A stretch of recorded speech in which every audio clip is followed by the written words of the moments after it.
Wabam. And we're live. Hello, Toronto. Jelly And we're Spoons. live. Greetings and salutations. Greetings and salivations. All right. So it looks like we have everybody but Travis at the moment because Travis had to go do a work, but he will be back in just a moment. Yeah, thanks to everybody for waiting patiently. We had to get a couple things, and by we, I had to get a couple things sorted out, but we should be good to go now. Everybody can, I believe, see. It looks like new layout is working. Yes. Cool. All right. Well, I'm pleased with this. And yeah, is everybody else sort of good and ready to go? Mm-hmm. Yeah. I'm great. ready. Yep. Sounds good. Starchbomb says, John Eric as not angry, just disappointed is my favorite part of the new layout. Yeah. I thought about putting, instead of not angry, just disappointing, just in even bigger font. I expected better. But, you can only take the joke so far before, I'll do it later. All right. There we go. So, as soon as Travis logs into our Discord, everybody will know because he'll pop up in his little spot. But yeah, I think we're good to go. So, last week on Spheres of Eberron, the team woke up in the fair city of Exile, right about there, and decided that they were going to leave right away. And then Delian was like, hold on, I just have to make a quick delivery, and then disappeared for 4 hours. Delian had to he had to pay off the man who was trying to help him steal a dragon shard from the rest of the party, and he did it. And the man told him certain things, like number one, that someone in his party had made some enemies, and number two, that with the amount of money that Delian was paying him, and the fact that other people saw him pay that kind of money, maybe he should get out of Exile, because Exile is not a town where someone can just throw a lot of money around and then expect to, like, live. So Delian and the group left. They realized that they were being followed by people the whole way. People that were, like, watching them as they were leaving town, running over rooftops, hanging out in alleys. They got to the edge of the city and they saw somebody, like, standing there with a big cudgel looking like, hey, I'm gonna attack them at some point further down the road.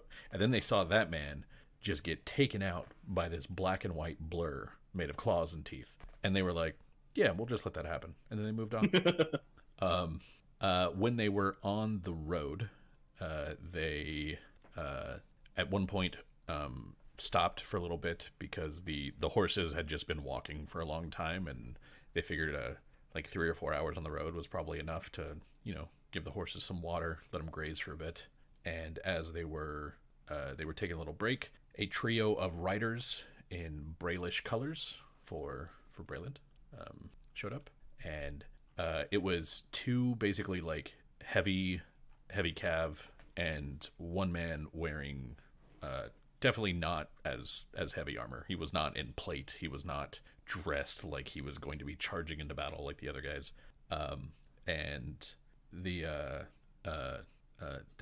asked to see the papers of the group, and they looked through all of the papers, saw that nobody was who they were looking for, and they said that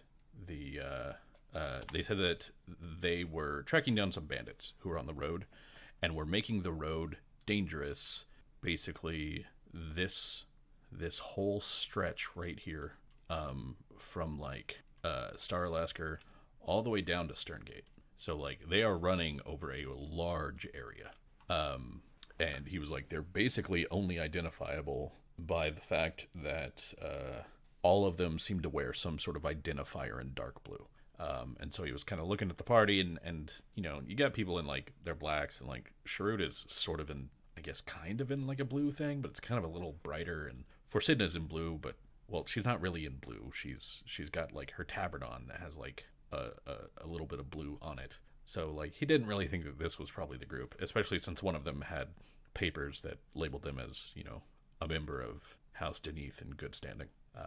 And so, yeah, Lumio then told him, like, hey, just so you know, north of Exile, we found, like, the site of some sort of slaughter. You might want to check that out. Looks like there was some beasts that attacked people on the road. And the guy was like, all right, we'll look into that. And the group continued on. As they were keeping to the road, they got to a point where one of the horses started limping a little bit. And Dandarin tried to change the shoe, but after another hour or so, it just kept limping again. And it was really, really not having a good time of it. And so he eventually just unshoed the back 2 feet of that, or back 2 hooves of that horse. And after he unshoed that horse, things were a little bit easier. Or sorry, I think you actually unshoed it when you got to town, because you were like, oh, we could probably make it to Cherrun, because you were like, I clearly don't know what I'm doing, because I just put that shoe on there. And then when you got to town, you asked the innkeeper, like, hey, you guys have a stable here that somebody can shoe my horse? And the guy was like, man, it's like 9 at night. No.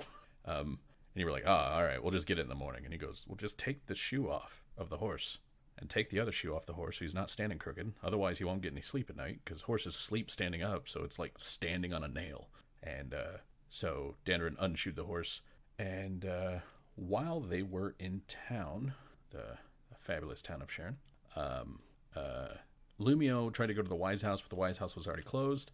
Cherrun went to the distillery over here and met with Vorji. Vorji being sort of a local, bruiser, but also just somebody who knows the town and is from the town. And they had a conversation, and Cherrun realized that Vorji doesn't like him, and probably realized that Vorji doesn't like any of his friends either. And he still got some information, but basically just learned that this town has a pretty poor opinion of outsiders in general. Then Cherrun let Vorji know, well, there's these tigers that are attacking. We've seen them on the road. They might have been following our wagon. Just be aware that there's tigers. And so the guy told one of his men, and his man ran to the church and rang a big bell. And because he did that, by the time Cherrun is getting out of the bar, and it's pretty late at night already, he sees that the street is pretty much empty, because everybody is just, running into their houses and stuff and locking up. And so when he heads back to the inn, the innkeeper is busy telling Lumio, like, hey, you probably want to, close up a little bit and get your horses and bring them inside. While they're doing that, Dandarin and Quintus meet a man named Claris Wrighton. Claris is he's kind of like the head, the fashion designer that everybody in Sear knew. He was just somebody that's like, he's on the cutting edge of fashion all the time, just the cutting edge of fashion. And he is making his way to New Sear. He said that he had been, I can probably explain this a little bit more in the map. So he said that he had been over here at Gatherhold, buying inks when the morning happened. So he basically went into a store, came outside, looked across the lake, and saw a big gray mist. And it has taken him years to get to the point where he could, because, he had to, like, survive on basically what he had in his pockets. It has taken him years to get to the point where he could afford an airship to bring him over to Star Lasker. And now he's just been, like, heading south, just walking south, trying to get to New Sear. So that's what he's been doing. And yeah, Quintus made friends with him, and it was, I think, I don't know, it was neat. I had fun with that. Yeah. And then after that, in the morning, Lumio and Cherrun went to the Wise House, and in the Wise House, they were looking at, it's basically a big curio shop, and they were looking at some of the curios, and Lumio bought some flags. One of them is supposed to, like, give everybody a little buff of some sort. One of them is supposed to be some sort of key. He doesn't really know what that means, but that's what he's like feeling from it magically. And Cherrun bought a hat of disguise, and then as they were leaving, Cherrun noticed that like sort of near the door there was like a suit of armor, and he recognized the suit of armor as belonging to a man that was part of their contingent when they were traveling north to Star Alaska. It was a young man named Geber. And so like Cherrun, like as he's leaving the building, is kind of like, I recognized that. What was that? And then he's noticing it as he and Lumio continue to kind of walk away. So I believe Jams and Jelly Spoons, that's where we will start. So, as Lumio and Cherrun are headed back to the inn, he's gonna say in a very low voice in Goblin, I recognized a suit of armor on our way out. Thrannish breastplate and greaves. I believe there was some northern Raelish in there as well. Can't quite put my finger on where I saw it, but it seemed familiar. Decently familiar? I As believe it belonged to perhaps somebody part of our party going north. Oh, Geber. One we formerly adventured with. One we formerly traveled with, more specifically. To use the correct terms in Goblin is important, as I remember.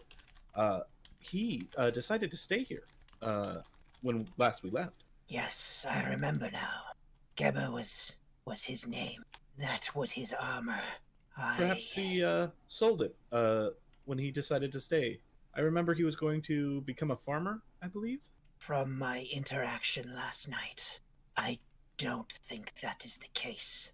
We should continue this when not so many ears are on us. And Certainly. can the two of you give me perception checks as Cherrun says that? I can roll something, but I don't think it'll be a good. It's all right. You're with Yeah. the goblin, and he has ears, even if Lumio doesn't understand how his own senses work. Yeah. So you as the two of you are walking around, you are seeing that like people are just looking at it's early-ish in the morning. It's like 9 o'clock around. The town is a lot more active than it was before. But yes, people are just staring at you just over and over. You're leaving this building, and people will walk down, like just see some woman like walking down this road, and she's just kind of like glaring at you until she can't do so and walk forward, and finally she'll like wrench her gaze away from the two of you and continue on. As I'm not a narcissistic personality, this is quite uncomfortable. Pay it no mind. If you do, it will only draw attention. Cherrun just kind of acts like he doesn't notice it and continues on with. Okay. Well, if that's the case, let me grab Body Ray, and I will put you on the map. So you, I don't know if we're on the thing where like people can actually see themselves. Can you see yourselves? I don't Yeah, see the map as having changed yet. Yeah, it's still in Cherrun. I see the town. Can you There. see yourselves? There we go. No. I wonder why. 1 second. I see me. I do see me. Configure. What if I did like global illumination? Hold on. Let me see what you all see. Why do you all only see? And I mean, you at the see very what least, the people I with dark see. vision should be able to see themselves. I see fucking nothing. There's nothing here. I can see my toes. Oh, nope, those aren't my toes. Yeah, Oh, God. I just And What I do can I have dark see? vision. I also have dark around vision. me. And yet Yeah. there's only. There There we go. I can see. I'm in a room now. So this is the sort of the common room of the inn that you guys are all staying in. There's a couple of Shit. smaller beds here on the are not smaller beds, more cramped rooms here on the bottom floor, and then up the top floor there's fairly nicer rooms. And yeah, as the rest of you are kind of like doing your thing and eating your breakfast, like Frasidna and Tertia are chowing down. Lumio, you and Cherrun would be sort of walking back in. I still have no vision. It says I own no tokens with vision here. You know what you should do is get one of them Quintus tokens. What about now? I also can't move anything because the game is paused. What about now? Nope. Quintus, you just can't see anything? I can't see anything. Okay, so I'm gonna. when I'm clicking on everyone else, they're working. So I think this is something with Quintus's. Yeah. So hold on. I'm going to do the delete. Quintus's token. Vision. Technical difficulties. Has low light. Has vision. Update token. Pay no attention to the man behind the curtain. What about now? Hey! Now I have vision. How about that? That. All right. So, yeah, you'll Lumio, Cherrun, the two of you can come in, and you'll see everybody just kind of like sitting down, doing their thing. I'm going to continue talking to Cherrun in Goblin, and then say, we should sit down at a table away from the others, but continue talking in this tongue. So it's not unusual that we continue to do so. And they can hear us well enough and be certain of what we're talking about, as a majority of our party does understand us. Be easier to also keep eyes on the door. Did I agree? Would you like to sit such that you might be able to do that? Cherrun's gonna take a seat right there, and he's gonna keep his eyes in this direction to see if anybody is listening to their chat. Okay, sounds good. Quintus has just been eating breakfast and determines that these are in fact subtleties ongoing. And he comes in, he says, "Oh, friends, hello," and sits down. Good And then morning, Goblin Pete. says, "I hear that there's something going on." Yes, something indeed a bit worrying. Potentially innocent, but given some stares that we received on our way back, innocence seems to be getting ruled out rather quickly. And like over here, you'll hear this kind of like whispered, like, "Do you know what they're saying?" And then Tertia will answer, "No, I speak proper languages." And then the two of them just continue to eat.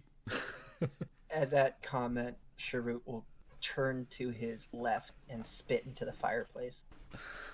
Okay, it's a mimic, so no. Roll for See it initiative. would come again. When will you learn that you cannot trust hearths? No hearth. Oven, anything that contains fire. So Lumio very discreetly, quickly explains that they saw the armor.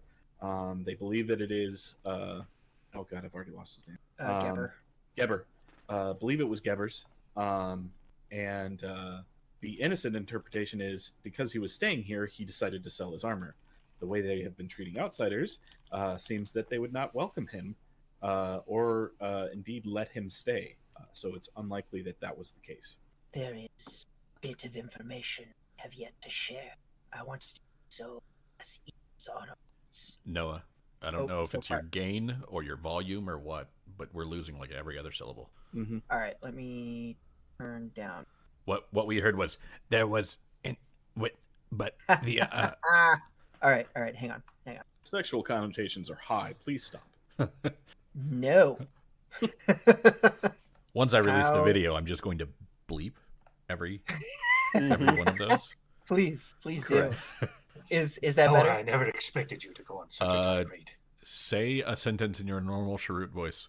I have yet to share all the information that I have available. Yes, There that's we better. Okay. Sorry. New mic, figuring it out. No, it's cool. It's cool. Better than old Mike. Okay. Where was I? Okay. I have yet to share all the information, Lumio. I did not want curious folk listening in on our private conversation. I met with a man named Forgy Genton Jr. last night, and the last time we visited this town. He is unfriendly to any who are outside of this town. And he turns It's to not Quintus. entirely unusual. These small rural towns tend to grow rather insular. What with the war on, or the war previously being on, I suppose it has ended. But it was on for such a long time. Those habits are hard ingrained and difficult for them to shake. And there's so rarely visitors to come and do it for them. I believe it is more than that. John Eric. Yeah. So I was getting this vibe last time we played. And this is something I believe Cherrun would know. That distillery had kind of like a paramilitary vibe, right? Paramilitary is probably the wrong word. So like definitely people here do. Everybody here that you see who's walking around is armed. like whether it's with a hatchet or just a long knife, not like a knife, because like basically everybody carries a knife. A knife is a useful tool, but like a dagger, which is like a, like a foot and a half long, or they'll have like some hatchets or something like that. Like everybody is carrying something that could conceivably be a weapon. Those guys were all carrying things that are probably just weapons. So like somebody carrying a hatchet, they might carry a hatchet because it's a useful tool. Somebody carrying like a woodsman's axe in the middle of a distillery, it's weird. So basically, the town is more armed than they should be. I mean, I think I'd refute that. Give me a knowledge local. So, you guys are 4 years from the biggest war in the history of most species. More armed than they should be, maybe, but for the most part, they're just well armed. Okay.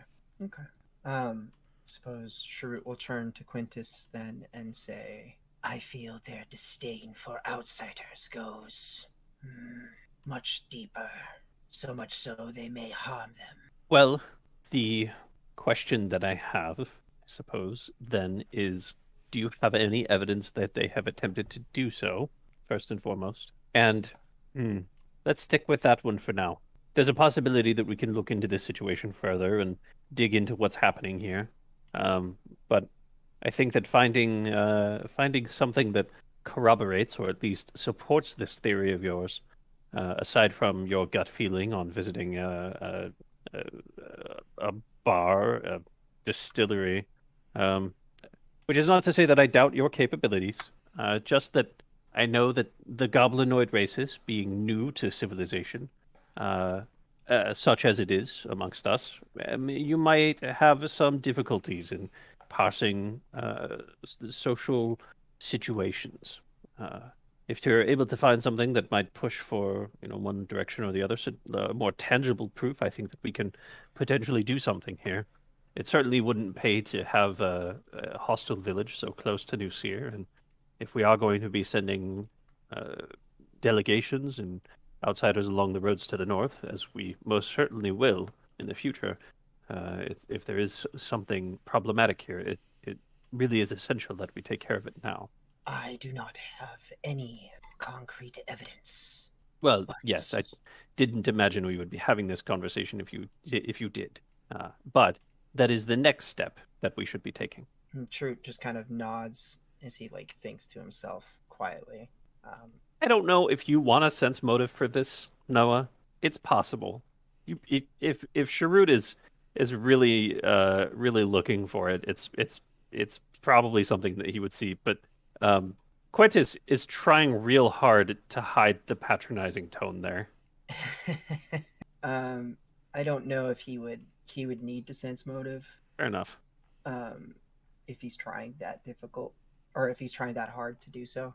I think he would just nod out there and just say, there are too many warning signs for me to ignore, though I do think that for now we should leave this place and continue back to New Seer.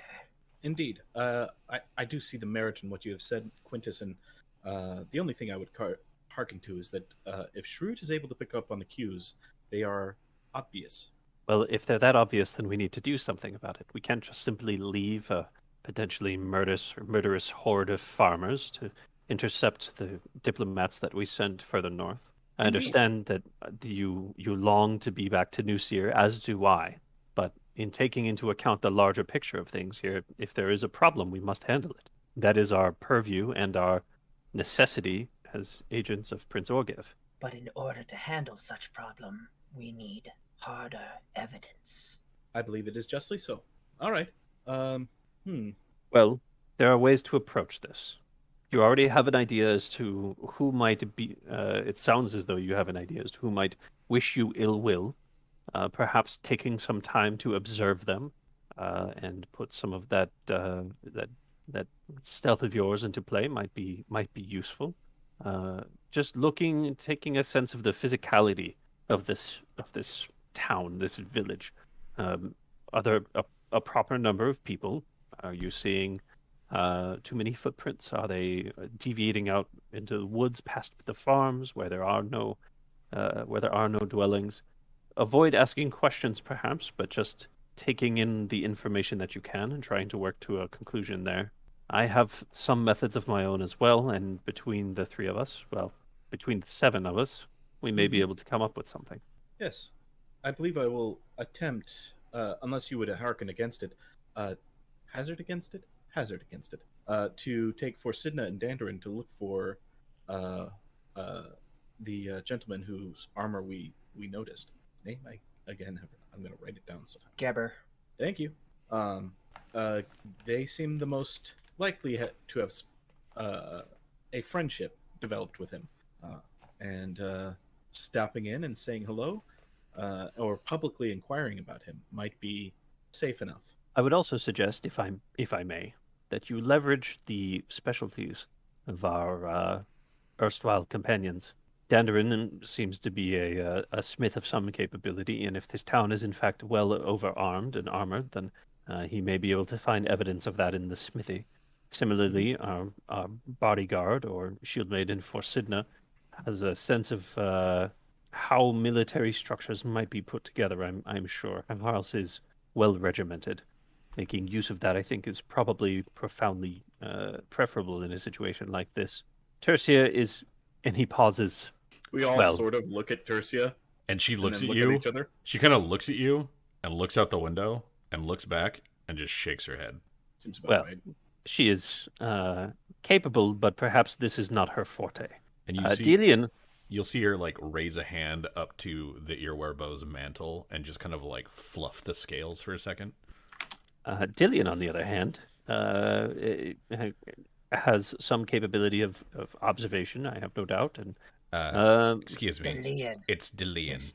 His name is Delian. Delian. And like you'll also get it from Forsidna, who can't make out most of what you're saying. You'll just hear his name is Delian. Yes, well, he's. Thank you for the Delian, they're talking correction. about you. It is appreciated. And it kind of shifting over, Quintus says, we're simply identifying who's most capable for some additional investigation, some tasks and work into possible supply chain issues. Kind of task and supply chain issues, Tannerin says, like just getting up with his plate of sausages and sitting down.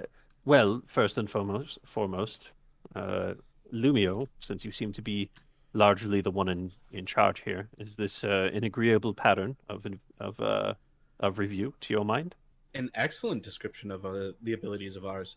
Dandarin, as I recall, you don't speak Goblin. So You speak we should- Goblin. So then you didn't overhear the entire conversation we just had, and we need to You reiterate did, it but for you you? sounded like it was amongst yourselves, and I didn't want to interrupt. I believe we were trying to make it so that you could hear regardless. Well, supply chain issues would, of course, involve you. Yes. But We have if noticed. there's something in the smithy that's amiss, I'll notice it. Oh, very good. Would you like to help me attempt to find Geber to wish him a good day? I remember when we offered to take him with us, and he turned us down flatly. Seemed a little odd, but innocent at the time. Yes. I thought he just fell in love with some farm girl, Yeah. like a youthful fool. Yes. He appears to have sold off his armor to the local salesman.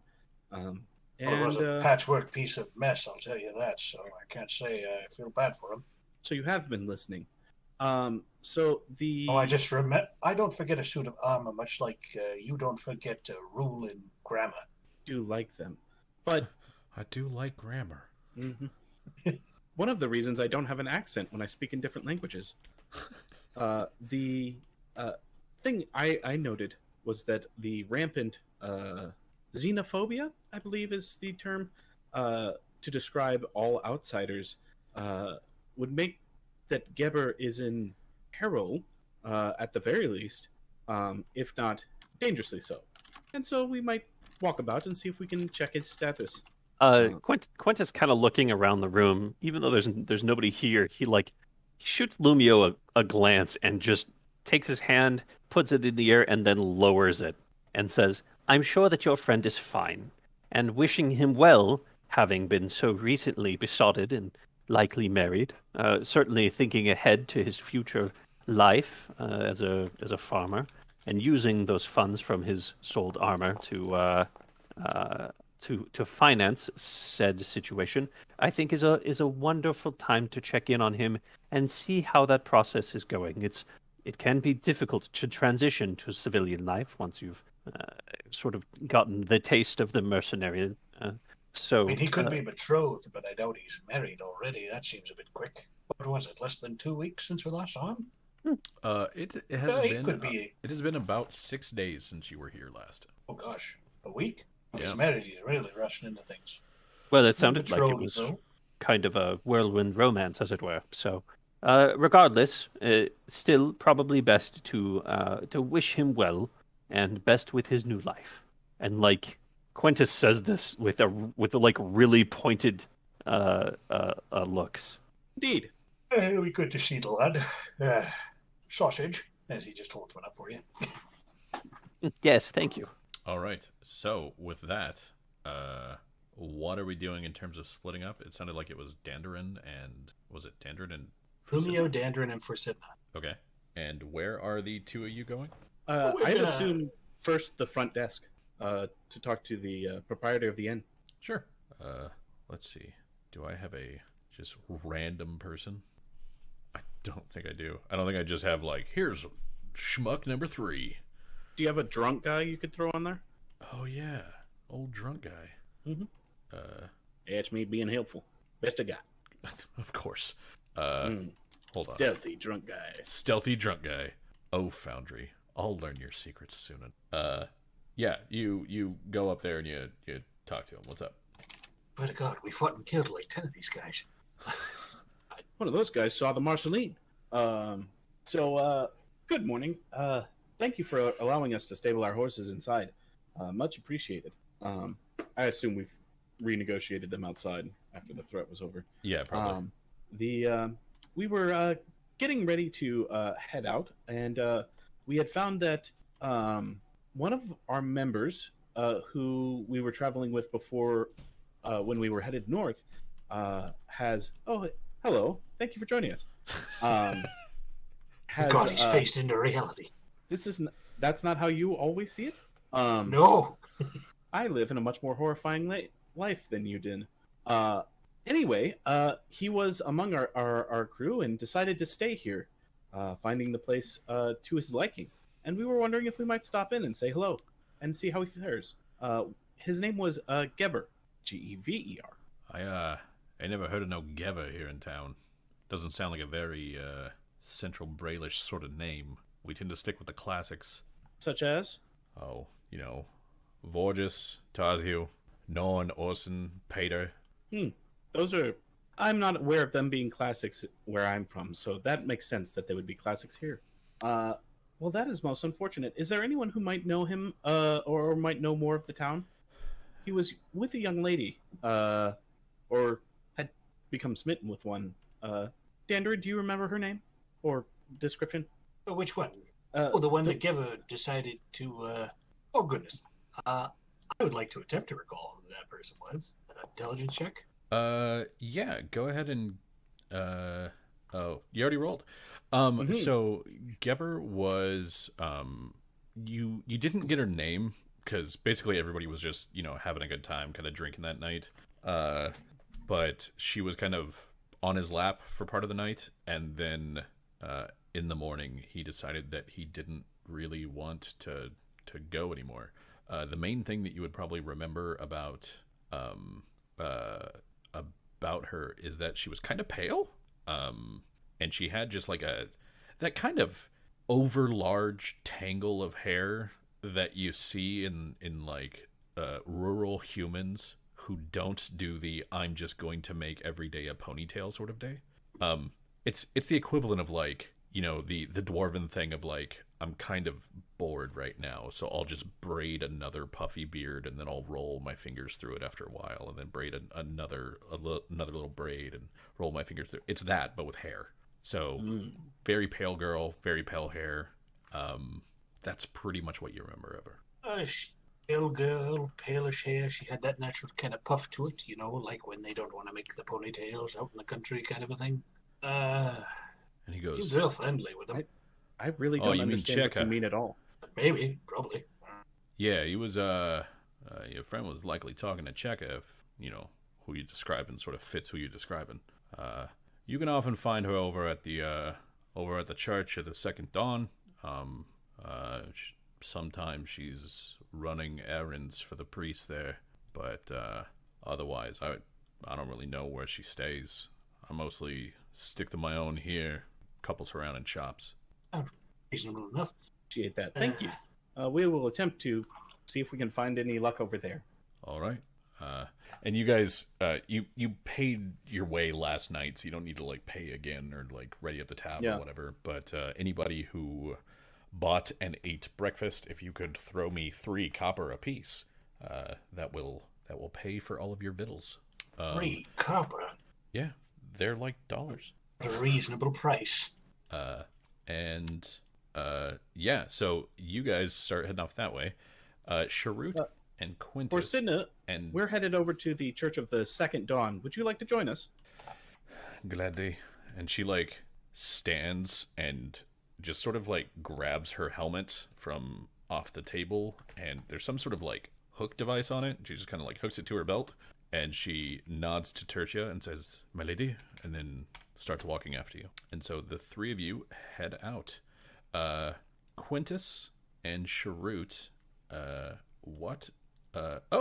Delian, since Travis is here. Yes, I'm here. Hooray! Speak his name and he shall appear. Yes. We hadn't spoken his name until after he appeared. And he shall appear. Oh, okay. So Quintus, Delian, and Cherrun, what would the 3 of you like to do, since they seem to be going to the church? I'd probably follow. Okay. Quintus wants to taste the city. Right. Yeah, it's not going to be great. Just Probably gonna- a lot of hay. Just get a nice little lick of that city. Love Pasture. Packed with just vitamins and nutrients and a lot of manure. Just God, that's a lot of manure. So much manure. I don't know if there's much more reconnaissance Cherrun can do because it's broad daylight. Okay.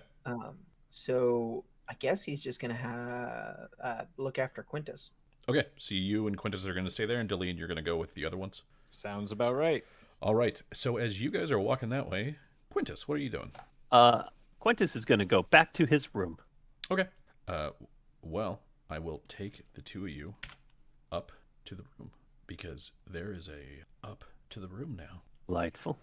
We will activate and See. voila. This does not have global illumination, and I don't appear to have dark vision. God damn it. I can also Voila. only see myself. Why can I am so tired of this already. Hold on. Configure. I'll actually check the box next to global illumination. Hey, there we go. Hey. You did it. Congratulations.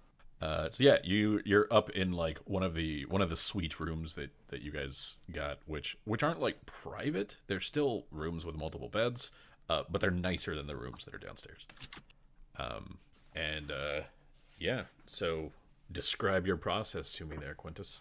Quintus, he's not exactly been necessarily keeping this a secret, but he has been sort of doing it where no one else is, and so he's a little uncomfortable with Cherrun coming up. But if the townsfolk are in fact hostile, then having somebody to watch his back makes a measure of sense. So he settles in, he puffs up the pillows behind him and rests up against the board, and then just kind of settles cross-legged on the bed. And he says, "Well, this won't take an extraordinary amount of time, but it may make sense to settle in for a little bit." And then he opens his mind to the wonders of the city. All right. As he's opening up his mind, Cherrun will pull out this chair. Oh, wait, not on the map. There we go. Pull out this chair and just have a look-see at the door and be patient. Okay. Quintus, please Yes. make me a knowledge local check. Gladly. It would help if I did. And So you want to take the first one? no, I don't. Thank you, though. I guess. So, yeah, you kind of like calm down and start like tapping into the city. And what would you like to know? So first and Or foremost, like, what is your first question? I guess is the better. yeah, Quintus is going to ask if there are any militant organizations based in or around this village. Okay. uh, and just seems like a good place to start from. If it is organized resistance, then a that's going to require a different approach than if it is a just groups of people who don't happen to like outsiders. Um, So he's going for the worst option first. from the general kind of just this like feeling of exertion and anger and that kind of like that bitter taste of sweat that you kind of tap into, you realize that there is not a military organization, but there are a lot of people that will quickly come to the aid of a lot of other people. Okay. You have reached a city that is sort of built on the concept of mobs. It's an anthill. That makes sense. Okay. Is the next question that he has is whether the animosity is generalized towards outsiders as a group, or if it's focused towards any particular um, nationalities, racial groups, uh, that sort of thing. Like, is it targeted, or is it just anybody who's not us? Okay. Go ahead and give me your roll. It is generally directed at outsiders, but it is directed at sort of it's outsiders of a specific kind of creed, or maybe a specific kind of belief. Like you can tell that it is targeted towards outsiders in general, but there is kind of a specific hatred towards specific outsiders. Okay. Um, Is it feasible to get a sense of, like, to narrow in on that, to hone in on that, and try and figure out what those conditions are? That is that is essentially the same question. Okay. In that case, Quintus is going to instead search for to ask about local events that would have contributed towards these the sort of general animosity or focused animosity. Okay. As you're kind of concentrating on that question, you hear this, like you hear this kind of disturbing rattle of chains, and you smell this tang of blood, and you can sort of feel that blood kind of dripping down your arms, and you hear words to describe the situation that you're in, and those words are the proving. Okay. Knowledge history check to see what he knows about that. If that to see if that rings any bells. Sure. Give me a knowledge history check. Do you reroll all knowledge checks? All knowledge checks. It's nonsense. Nothing comes up. Like very specifically, nothing comes up. You have Okay. no idea. I mean, so like there are things called the proving in other cultures, but they're like, it's like, like what are they called? It's like the Jasmarok orcs of the Mror Holds have a thing called the proving where they have to go out and kill like a dwarf. But that Sure. wouldn't really apply here. Or like people from like the Shadow Marches have something called the proving, which like makes them a man. But like that probably wouldn't like the proving is kind of a general term. As far Sure. as anything in Brayland, you have no idea. Quintus just mutters under his breath, "I don't understand what wine has to do with this, but," and then like refocuses. Okay. Clearly, this proving is focused on, because that's what he knows. Does Quintus say this proving out loud? Yes. Does that ring any bells for Cherrun? No. Okay. Like there's nothing goblin. I mean, like there might have been goblin cultures that had things called approving, but like nothing that would really fit with what you're thinking went on here. Okay. Quintus is going to take another tact. We've kind of followed down a little bit of a path. He's gotten a little bit of information that can be followed up on, but he's got some other interests in the town as well. That, and I don't want to spend a shitload of time on this. So, the next question he's going to ask is if the town itself is open to trade opportunities. Like, is that hatred of outsiders, is that distrust of them so rampant that it can't be swayed with coin and like a life improvement. Yeah, go ahead and give me that. You hear kind of the dull jangle of a coin purse, and sort of like in your mind you picture Metrol, and when you picture Metrol, you hear that jangle like 1,000 times, 10,000 times, 100,000. Here, you hear it twice, and that's it. You come to the conclusion that trade is probably not incredibly important to this town. Refocusing a little bit, Quintus is going to open an eye and look at Shrewd and say, "All right, so just a couple of things. I wouldn't describe this town necessarily, this village, as an outpost. I think the analogy of an ant's nest makes more sense. They are willing, capable, and interested in coming to each other's aid if something does arise, and they view outsiders with a great deal of hostility, as you'd identified, but they don't seem organized about that process. They historically something called the proving happened here, and it seems to have shaped some of their behaviors. But I'm aside from the testing of wines to ensure that they are suitable for consumption, as we did in Metrol, I'm afraid that I have no idea what that might mean locally.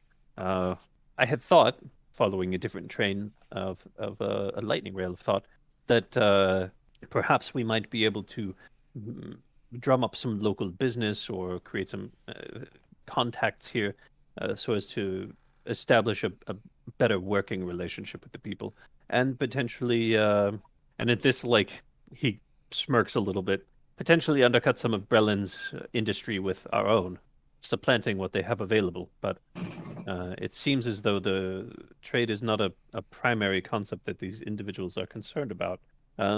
These are kind of the gists that I've come across in the last minute or so. Is there anything in particular that jogs in your mind? Something that you think we should investigate or would want to look into? If you can, anything about this Vorgy character. Ah, yes. So he'll close his eyes and focus again. And who is Forgy? What is he to this village? Okay, go ahead and roll it. You're getting these like this sort of like tension through you, and you just feel like a lot of people around you, everyone just breathing, just waiting, just waiting, just waiting. And then you hear one man go, "All right, get him." And you kind of like feel the rush of air as the man moves his hand forward, and then a bunch of stomps of boots as a bunch of people run in screaming. And what of Forgy's history? What is he? Sorry, to differentiate that, rather than asking about his relationship to the town itself, trying to find out more about the man. Yeah. Go ahead. That was okay. Vorgy seems to be someone who has a long familial history here, because you basically hear that same accent. You know, that Brailish accent where they just sort of like, you know, they're just sort of, hey, and you just hear that, and then you hear it get like younger and younger and younger, and then you hear an old version of it, and then you hear that get younger and younger and younger and younger, and then like, Vorgis, what did I tell you? And then it gets younger and younger and younger, and then it's Taz, come on, and then younger and younger. So you're getting that like there's a lot of like history with the family in this place. Were they also sort of set up in this pseudo leader capacity that he seems to be, or did they like? How did they? Is that a hereditary situation, or is it a new development, something that he's started to move into?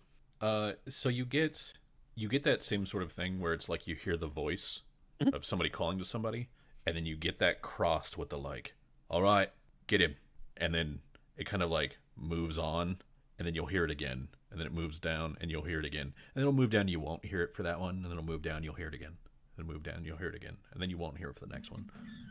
So more often than not. And at this point, you spent a point for this, right? I did. So at this point, your minute has elapsed, and Fair enough. this goes away. You can Yep. continue to do it, but like If with I- the if I with the stop, I- pausing to talk to Cherrun about things, you've used some of the time. Okay. So, yeah. So if I stop this, I need to spend another point to do it. Okay. So Forgy's he's from a family of people who have led this town in a way. Figuring out the proving is probably one of the major puzzle pieces that'll help us figure out what's happening here. Are there any groups in particular that seem likely to want to do us harm, aside from sort of the general unfriendliness of the town itself? Anybody specific?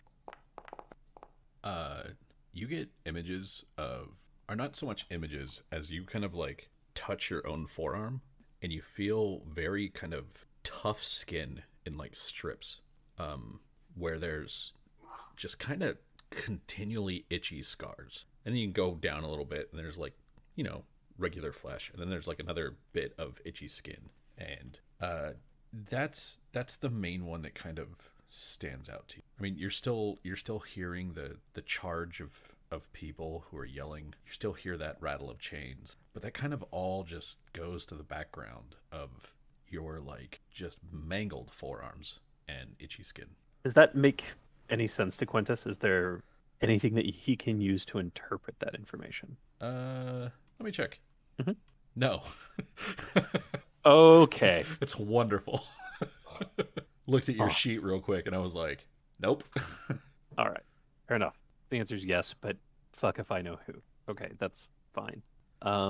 If trade isn't a primary driver, what is if the town does have an interest or like a positively driven interest, something that they want or expect from the outside world, what is that? Also, I've made a macro for this, so it's significantly easier. Oh, it just automatically rolls it twice. Rolls it once, but it's just like click enter, and it's really quick to do. I mean, don't you already have the like skill thing at the top? I do, but I don't have to roll over and hit it twice. Oh, I guess. Sure. Sorry, restate your question. If there's something that this village wants from the outside world in a positive way, something that they would be swayed for, what is that? You're thinking, and like as you continue to pick apart concepts of what you could bring here to make these people into allies, like you feel yourself hefting a bag of coins, and then the feeling of that just kind of disappears. You feel yourself, you can kind of like hear livestock, and you're like bringing them animals, and then you just hear them kind of fade away. You hear like various things that people would tend to include in like trade, and they all just fade away. You don't know that there's anything that these people want from the outside world. Shit. Okay.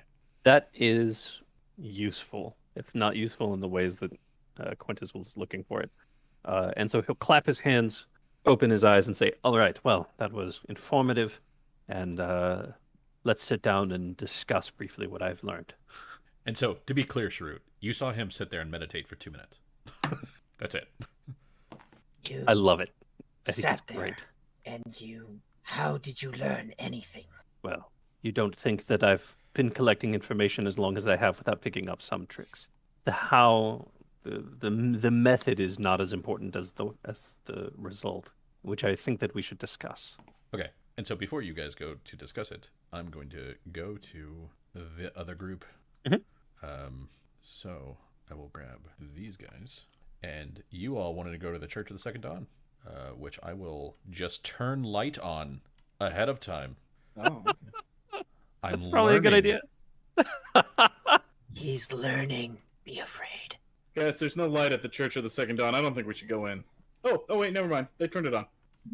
Neon's glowing. So you all see there's a fairly big, for a town this small, looks to be sort of a 2-story, maybe 2.5-story affair. It's got a little graveyard off to the side, with like some sort of mausoleum in it. You see that next to it is also what could be either either the priest's house or maybe a schoolhouse. It's a little hard to tell from outside, and if there are any children inside, they're being very quiet. Good old quiet kids. That's so like them. Impossible. Good old quiet kids. I Right, know well, one thing about kids. They ain't quiet. do you want to go look in the window? No, people will take it the wrong way. I don't know what you mean, but I agree. Yeah, and to anyone who would like to make the check, or to just anyone who is interested, you can give me a knowledge religion check. Yeah, Oh. I'm interested in that. Also, How about a- No. I just realized I grabbed the gridded version of this map and not the non-gridded version, and now I Oh. feel like a dupe. How about, could I maybe do knowledge dungeoneering? Vetoed. You Alright, can fair enough. actually, even if you don't have ranks of knowledge religion on this, you can still roll it because it's very easy. Cool. Then I'm just going to roll a d20 and hope it works. Sure. How about that? Okay, it's easy, but it's not like that easy. Man. You're a city boy, and you have no idea who this god is supposed to be. That sounds about right, but I feel tricked. You have no idea who this god is supposed to be, like proclaiming, or who this church is supposed to be to. Yeah. Lumio, judging by the symbol that you see on like painted upon the door, it's sort of it looks kind of like a sheaf of wheat, with a quintet of tools that are around it. You know, like the things that you would use to harvest wheat. So there's like a scythe and like a sickle and like a spade and a hoe and like a rake, all just kind of like intermingled with the sheaf of wheat. It looks like this is some sort of temple to ROI. ROI being a god of like fertility and the crop and the hearth and that sort of thing. It appears ROI. Ah, there it is. Thank you, That's the Dendron. name. You're welcome. I know these things for some reason. I'm possessed by the power of God. God damn it. Weren't Like you the in a wagon mountain? occasion. Well, you know, it happens, and occasionally, you know why the wagon speaks terrible, terrible secrets? Same thing. Okay. Well, that actually makes sense in the way that it doesn't make sense at all. I joined Correct. up with the Let's never strangest talk party. about this again. Indeed. Hate. Hate. God is looking down upon us unkindly.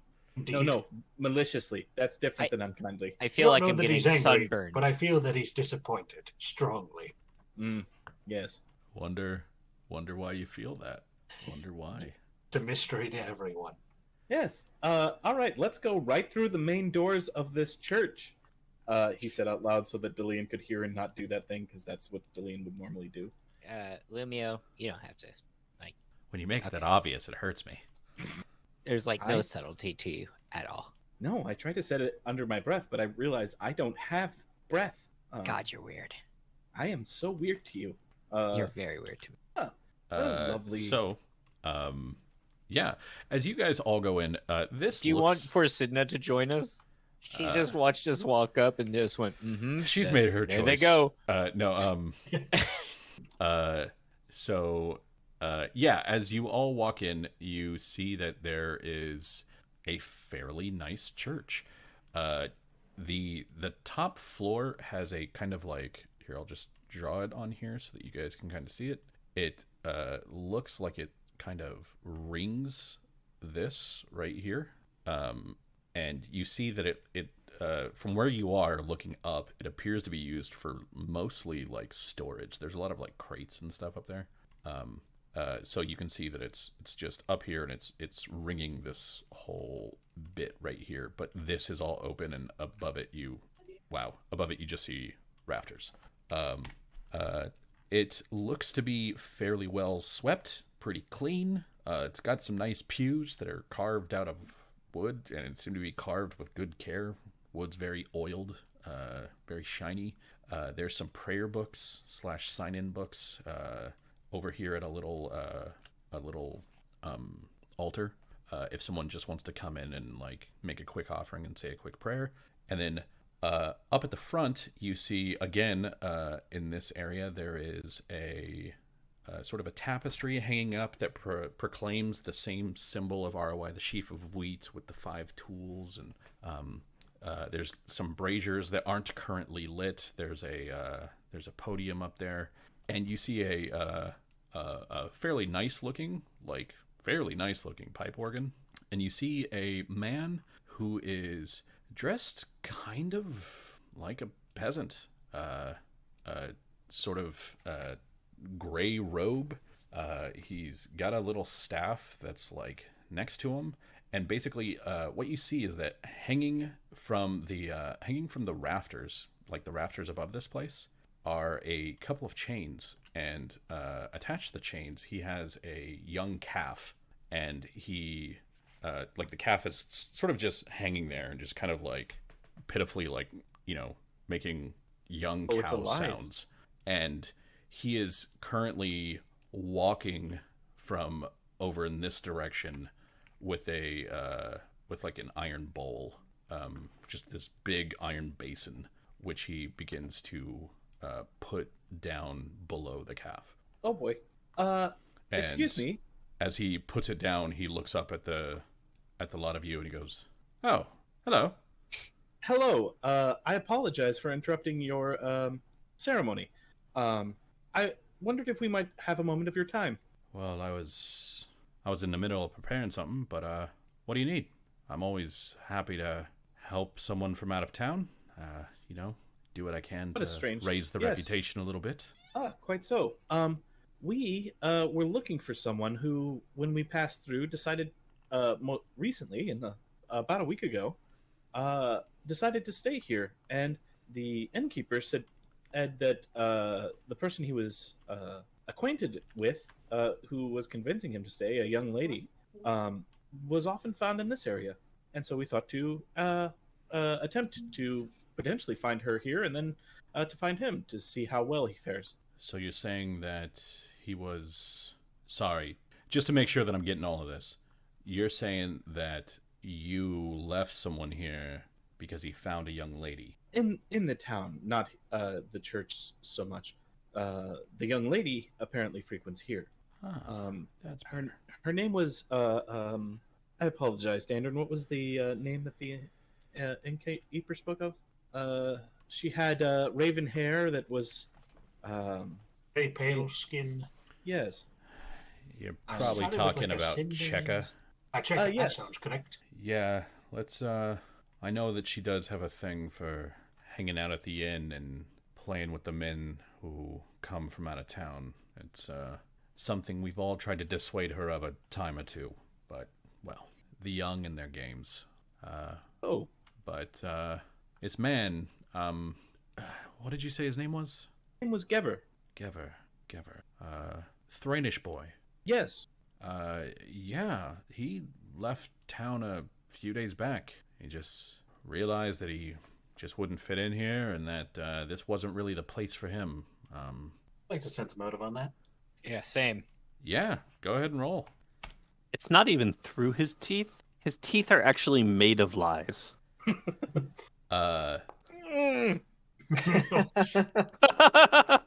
Checks out for me, man.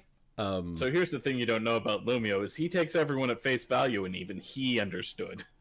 Hey, man, it's all good. Lumio. The difference between the rules. Lumio and Dandrin, he's not telling the whole truth, but he is being honest. Like, you're getting that he's kind of talking past the truth. Oh, I see. Unfortunate that he didn't join us then to finish his mission. Do you know what Sounds way like he... there's a bit of a story behind it. Love to hear it. Bit of a story behind what? Young man leaving a place that he probably shouldn't be? Well, you see, the thing is, we offered him a place with us when we was going, the 2 wagons. He was on the way back. He decided he was going to stay, and something happens. Perhaps heartbreak, perhaps, I don't know. Just he mentioned where he was going on his way out. From what I understand, he was just going to continue on from where he left off. So if you were heading north at the time, I imagine that he was going to be heading north. If you were heading south at the time, then south is probably the way he wanted to go. But I didn't really ask him about his plans. I just know that he decided to leave. And he goes, as far as, what happened to him after that, I don't really know. We tend to stick to the town where we can. So, I see. And but and he kind of he draws this. It's basically like a sickle, but instead of the big like curved blade from a sickle that you're probably kind of used to, the blade's a little flat, like at the cutting edge. It's still rounded at the back. It's just flat at the cutting edge. And he reaches up and he slits the throat of the calf, and it just starts like bleeding into the bowl. And he goes, "But the road to Star Alaska can be a pretty rough place, and bad things happen to good people." Delian's just like, "Eh." And then he kind of like strange. he kind of 'cause, like you're right. The road is dangerous. he puts his Pretty hand dangerous. sort of into the blood for a second, and then like takes 2 fingers and paints it on the calf's head, and then paints it on his own. And he mumbles something, and he's like, I do knowledge arcana. "Yeah, you can." On that. You could actually just give me a perception check. Sure, I would like to. You Uh, amaze Lumio with your eyes.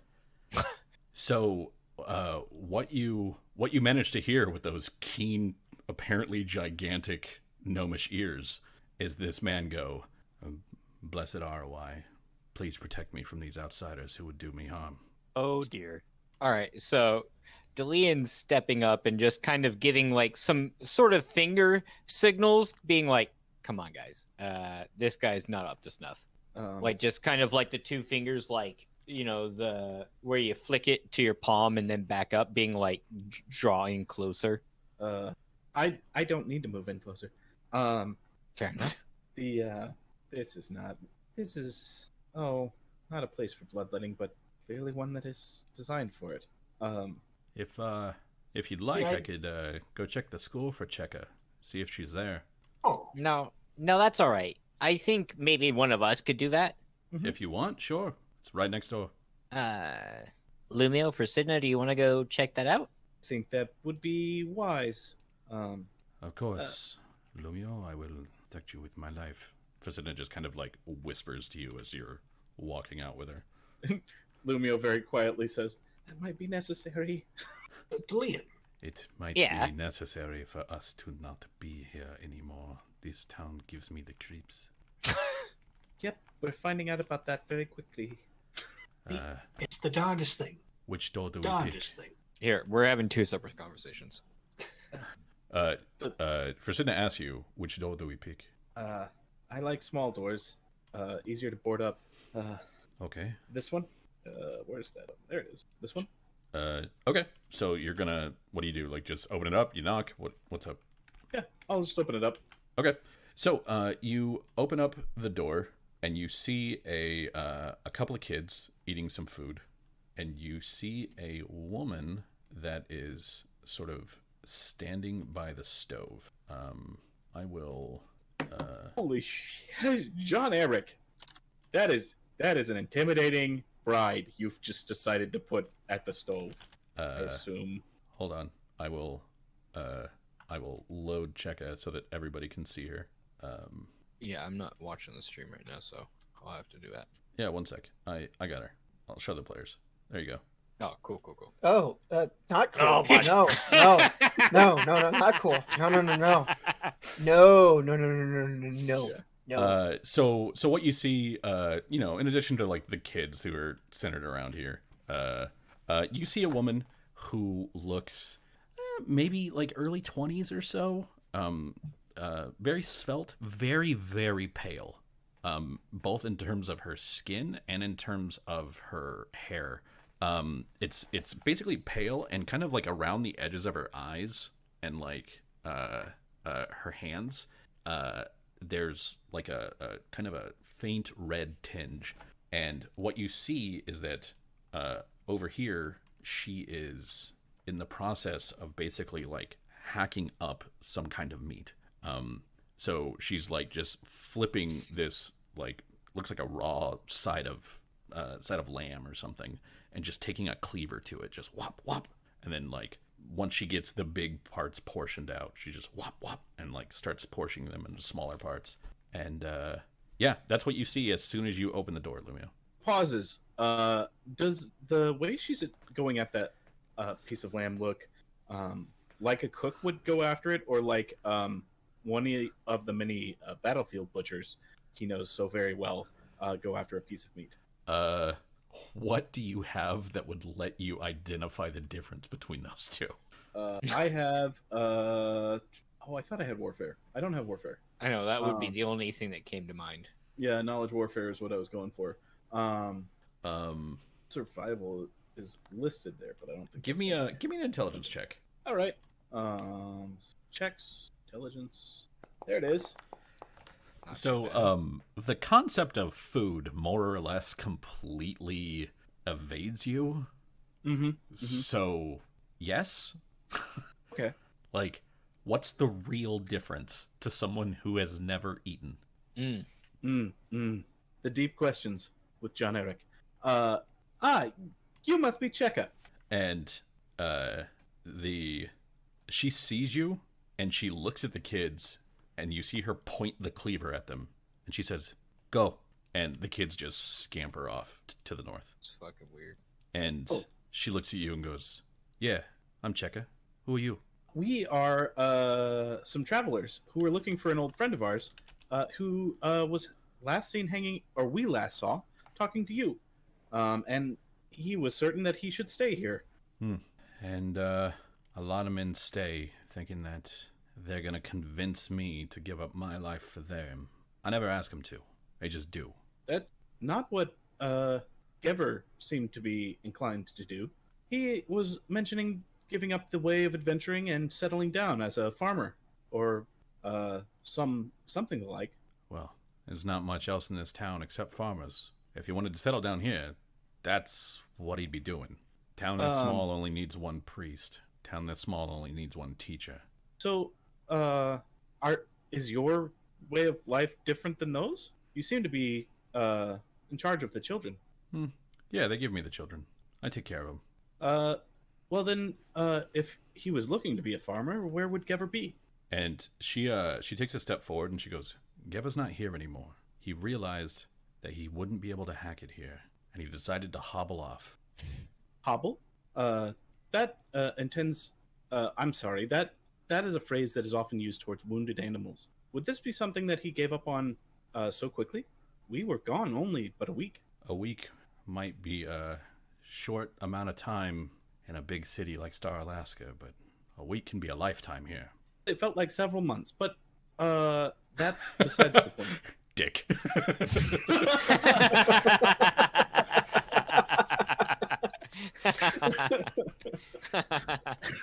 I'm passed differently for them under the ground. I want to go in the mega dungeon. Do you guys want to do the whole mega dungeon? Yeah. No, but we're gonna do it anyway. Do you guys just want to go straight to the castle of the mega dungeon, or do like the whole city? The whole city. Please, Also, John the whole Eric, city. if you guys don't go into the mega dungeon, I'm gonna be so disappointed. Hey! I've got one more to add. I'm gonna need you guys to explore the rest of the city because the castle's not done yet. Yes, 100% that. Hey, I worked really hard on that trap room, and then you guys didn't even go in there.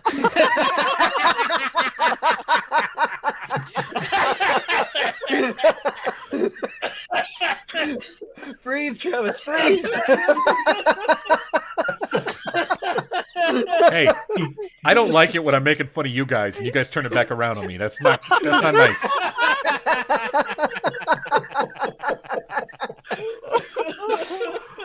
Oh, the only time this party has tact is when it's turning it against John Eric.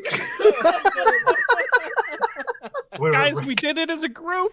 So right, Mike had lived to see this. any other situation, we're a ragtag group of chuckle fucks. But when it comes to beating John Eric into submission, it's strong. So thanks for joining us. This is the end of the stream because the party just all of a sudden completely died. I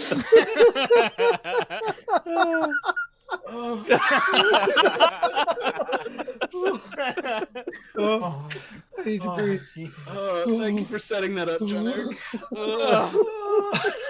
I also appreciate the VHS bouncing of Sean Eric is not angry, just disappointed on the stream. You know what's going to be happening is just like -3 hero points from everybody. I would never take your hero points. They give you the illusion of safety. Just invalidates them immediately. Hey, Yeah. don't ruin it. You've taken my dignity. Give me this. No. Uh, Anyway, I so don't give things to people who ask. so what she says, Dick, is a week might be a short amount of time in a big city, but it can be a whole lifetime out here. Come on, don't fucking flounder. You roasted John Aaron. I did. Resources are exhausted. Please construct additional pylons. Warforged wizard needs wit badly.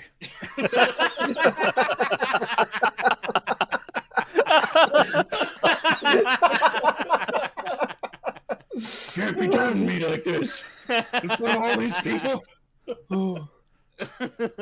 Oh my god. Warforged Wizard is dying. Yeah. Oof. All right. God damn it, Mike. That may be, especially for one used to such a life as the road offers. Would you happen to have known where he intended to go? As we spoke before arriving, I had no idea that he had any home to return to. Well, could have had one, but a man like that with no home kind of makes sense. As far as where he goes, he got back on the road. I think he was heading north. Can I do a sense motion check on that? Yeah, go ahead. She would have been the last person to see him, so if she said he was going north, and I believe her. This one. Wait, I believe her. You And he was probably- completely believe her. Oh God, my guy. My guy.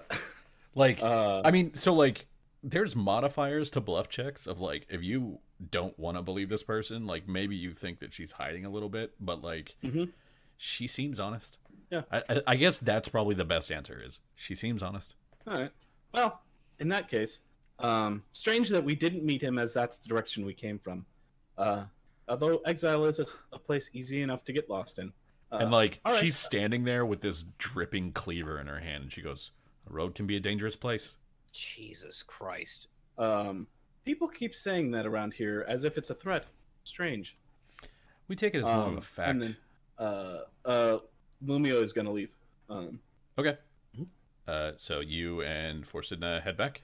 Yeah. So go ahead and stop yourself kind of like here, and while you're heading back, Dandarin and Delian, Yes. the two of you, what would you like to do? Ian, how dangerous would you say the road when north was? I'm sorry, I didn't hear what you said. Ian, how dangerous would you say the road north was? Well, I 2 was days? I was attacked by tigers, and then waylaid by potential enemies. Not once, but like twice. And then yeah, pretty dangerous. Don't you think it'd be rather weird for a fella to, sell or give up his armor before heading on such a treacherous journey? Well, let me tell you, I'm wearing my shirt right now, like the chain shirt that I got. I have not taken it off, much to the detriment of everything that I do. And Huh? And like, as you like, are you guys just saying this to each other, or are you saying it loud enough that Tarz you can hear? Loud enough, obviously. Yeah. Even if Dandarin isn't, like, if he's whispering, I'm saying it loud enough. Okay. And Tarzu, Dandarin like, as you're understands, talking, Delian. Tarzu kind of shrugs and he says, "The young often feel like they have a lot to prove. So I'm gonna take a step forward for sure. maybe if he just, ruined everything that he had going, that he stayed with this when he should have been with a caravan, and nothing happened for him here. He just felt like he had to just get back north. A boy like that belongs in Thrain anyway. Let's hope he makes it there." So, as Delian, like, kind of, like, pushes him forward, man, I failed that fucking sense motive, so I have no idea, and he seems truthful to me. Yeah, that may be true, but, he seemed like a real smart lad. The fact that he had survival skills that he did, Oh, Taking- he taking seemed like he people's had a good armor. head on his shoulder, but well, if he's headed north, still like to hear that story of how it all went sour. Oh, it all went sour? Apparently, yeah, I imagine if it hadn't gone sour, the lad would have stayed. I mean, that would Yeah. make sense to you, wouldn't it? Tarju kind of shrugs and he goes, 3 days?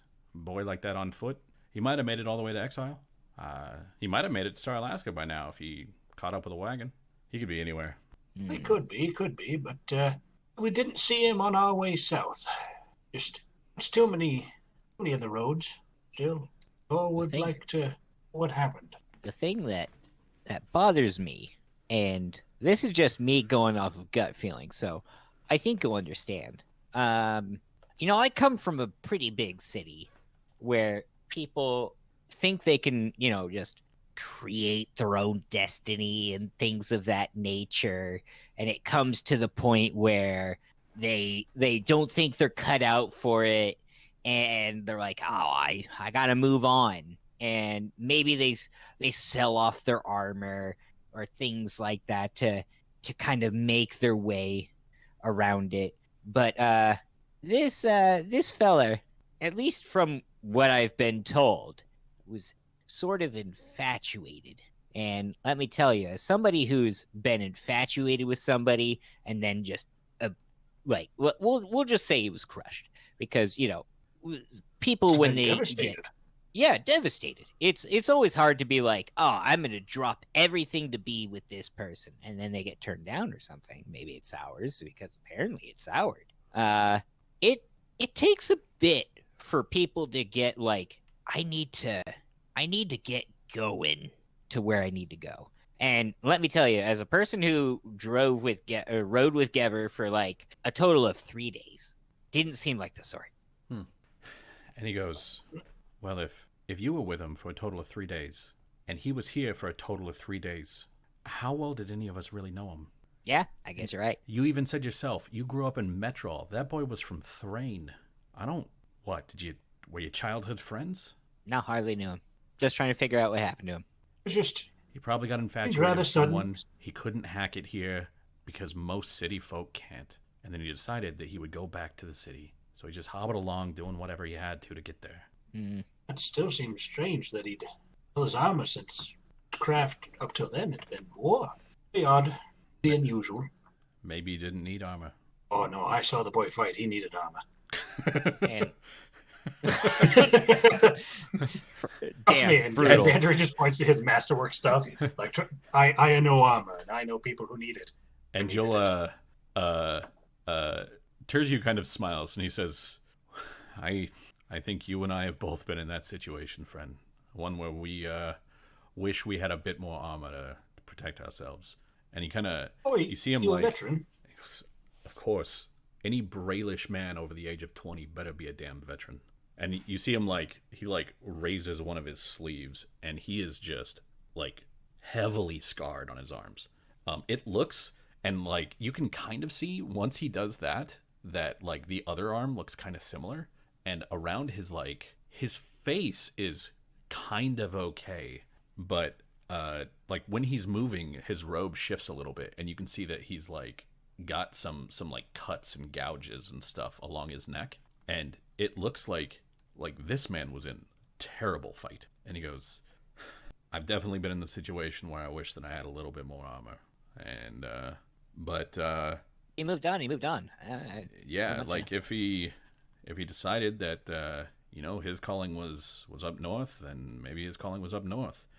All I know, like I said, boy tried to prove himself, didn't work out for him, decided that he needed to leave, and I can tell you I'm all for it, because if we don't really need any city folk here just taking up space. What did he try to prove, though? What do you mean? Well, he said he was infatuated with the girl, and now he's trying to prove himself. Mostly that he was worthy of joining the town. You have to join this town? Yeah. Well, like Would one initiation, do like that? And Ganneron's gonna sit down and just. Would one do that? like you slit a lamb's throat, put it on your face, and then Bob's your uncle. That's a saying, right?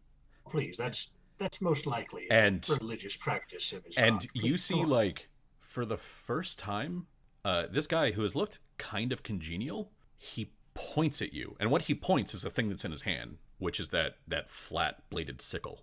Mm-hmm. And you see like all of the congeniality just drop from his face, and he points his weapon at you, and you see a little drop of blood drip from it. And he goes, if someone is given a proper sacrifice to ROI, and you come into their church and you demean it, you deserve to take the place of the sacrifice. Apologize. You just killed a lamb and you put its blood on his face. I don't understand. I can have you in these chains. I mean, mayhaps. Ian, would it kill you to say sorry for offending the man's religion? Yes, but I'll do it anyway. Sorry. Maybe a person like you should have been in Sears, say, 4 years ago. Ouch. I mean, I was for a time, but then I got out. So Yeah, hurtful. that but seems to be the problem. I understand. Yeah. Well, I've heard this before. Like, no skin off my nose. Well, it seems like everyone's getting nice and heated here. So this is about the time when Lumio and Forsidna would sort of make it back in. And Lumio, you walk in to see the priest who was just pointing a sickle at Delian put his hand down and look up at you. And we just spoke with glancing back, seeing her double taking. and she just kind of like comes in and leans against the door, just holding that cleaver. Did you need something else? No, I just wanted to see what all the fuss was about. What fuss? Oh, heard somebody shouting. Yes, our friend here was a bit insensitive towards the town's religion. Ooh. And your friend, the priest, was a little insensitive towards his place of heritage. Well, I could These things see. happen from time to time. I could see how that would cause people to get incensed. Indeed. And she kind of looks at you, Dannerin, and you see her cock her head, and then she smiles and she goes, "Hi, I'm Cheka." Aaron's going to more or less like, oh, yeah, I recognize you. Just, all right, well, we wanted to see Geva. Geva's not here. I was And- just coming to tell you that she had said that he had gone north. And Well, that's what we got from here, so. And like if you guys start heading out, Cheka will move to the side and kind of like sweep a hand towards the door. And she says, if you're heading out, enjoy the road. I heard there's going to be rain. I heard there was going to be tigers. He just leaves. Well, that sounds fun too. No, you would be mistaken. Sorely so. Good luck. It takes about 3 weeks to get the smell of blood out of anything, so I'm just letting you guys know. Disgusting. And For God's sakes, Delian. Delian, as you're walking away, you hear her whisper, "Well, it depends on the amount of blood." Well, Delian just ignores that whole comment. And Forsidna will kind of like nod to her and go, "My lady," and then walk away. Everyone kind All right. of groups back up outside. And I think They're that's weird as shit, right? I think that's a good place to go on a break. yeah, And we can come back and say, let's come back in like 15 minutes, around 9:30.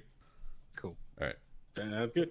and we're Want to back. play some games or something? Oh, welcome back. Us. Oh, I am back. How did that Buenos nachos, which of course is Is Spanish for good nachos. happen? Oh, I'm glad it wasn't two nachos, which I've been telling Man, that people. was horrible. Our orc, who is our medic and obsessed with medicine in our Pathfinder game, somebody just discovered a feat that he should take called Risky Surgery, where you start the medicine check by doing 1d8 damage to the other person, and then you heal them. Hell yeah, that's so orcish. And if you heal them for more. And I was like, why? Why would you do that? Because that's the orkiest thing you could do. Here we go. Here we go.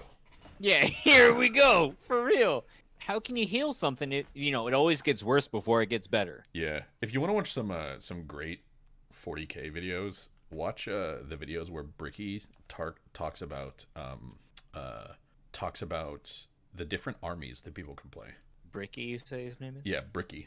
He On he had a bunch of videos that were like 50,000 views, 50,000 views, 50,000 views, and then he did a video on like the different armies for 40K, and it was like 3 million views. Damn. And he goes, apparently this is popular, so I'll do a part 2. All right. So, Dandarin and Delian and Lumio, as you guys leave, Cheka like comes out, waves at you, and says, "It's too bad you couldn't stay. Plenty of road ahead of us, and we've spent too long looking for someone who's not here. Yeah, I mean, that makes sense. Last I know, he just failed to prove himself, so had to go. Again, this whole proving thing. Seeing that they're not moving for some reason. Right, everyone, we got a road ahead of us. Come on now. A fucking kind of town proven stupid gods. This and place shit. is weird. Is Andy least just you not here? Apparently not. Yeah, so anyway, I think we just head back and leave the town. Okay. Absolutely dreadful. Stop. Once I start moving you guys, stop moving you guys. I thought Andy was back and moving himself. Because when I'm doing it, it's so that I can grab you to put you somewhere. And all right, so the four of you head on back to the hotel. Been drinking your own supply? Thanks. The shit, Delian. I need to get a bunch of random NPC tokens so I can just throw those in. Because I was looking at it and I was like, maybe I could just use this guy. And I was like, wait, isn't that the orcish doctor that Dandarin tried to murder? I can't use that dude. You again. Also, why are all of your innkeeps orcs? Well, this guy isn't an orc. This guy's a human. No. Okay. He's a human. Yeah, the majority of this town was human. I don't think you guys have actually seen anybody who's not human. Vorji's human, Innkeep's human, the priest, Cheka, everybody. So anyway, you guys head back to the hotel, where I actually wait. We were doing something. Pardon me.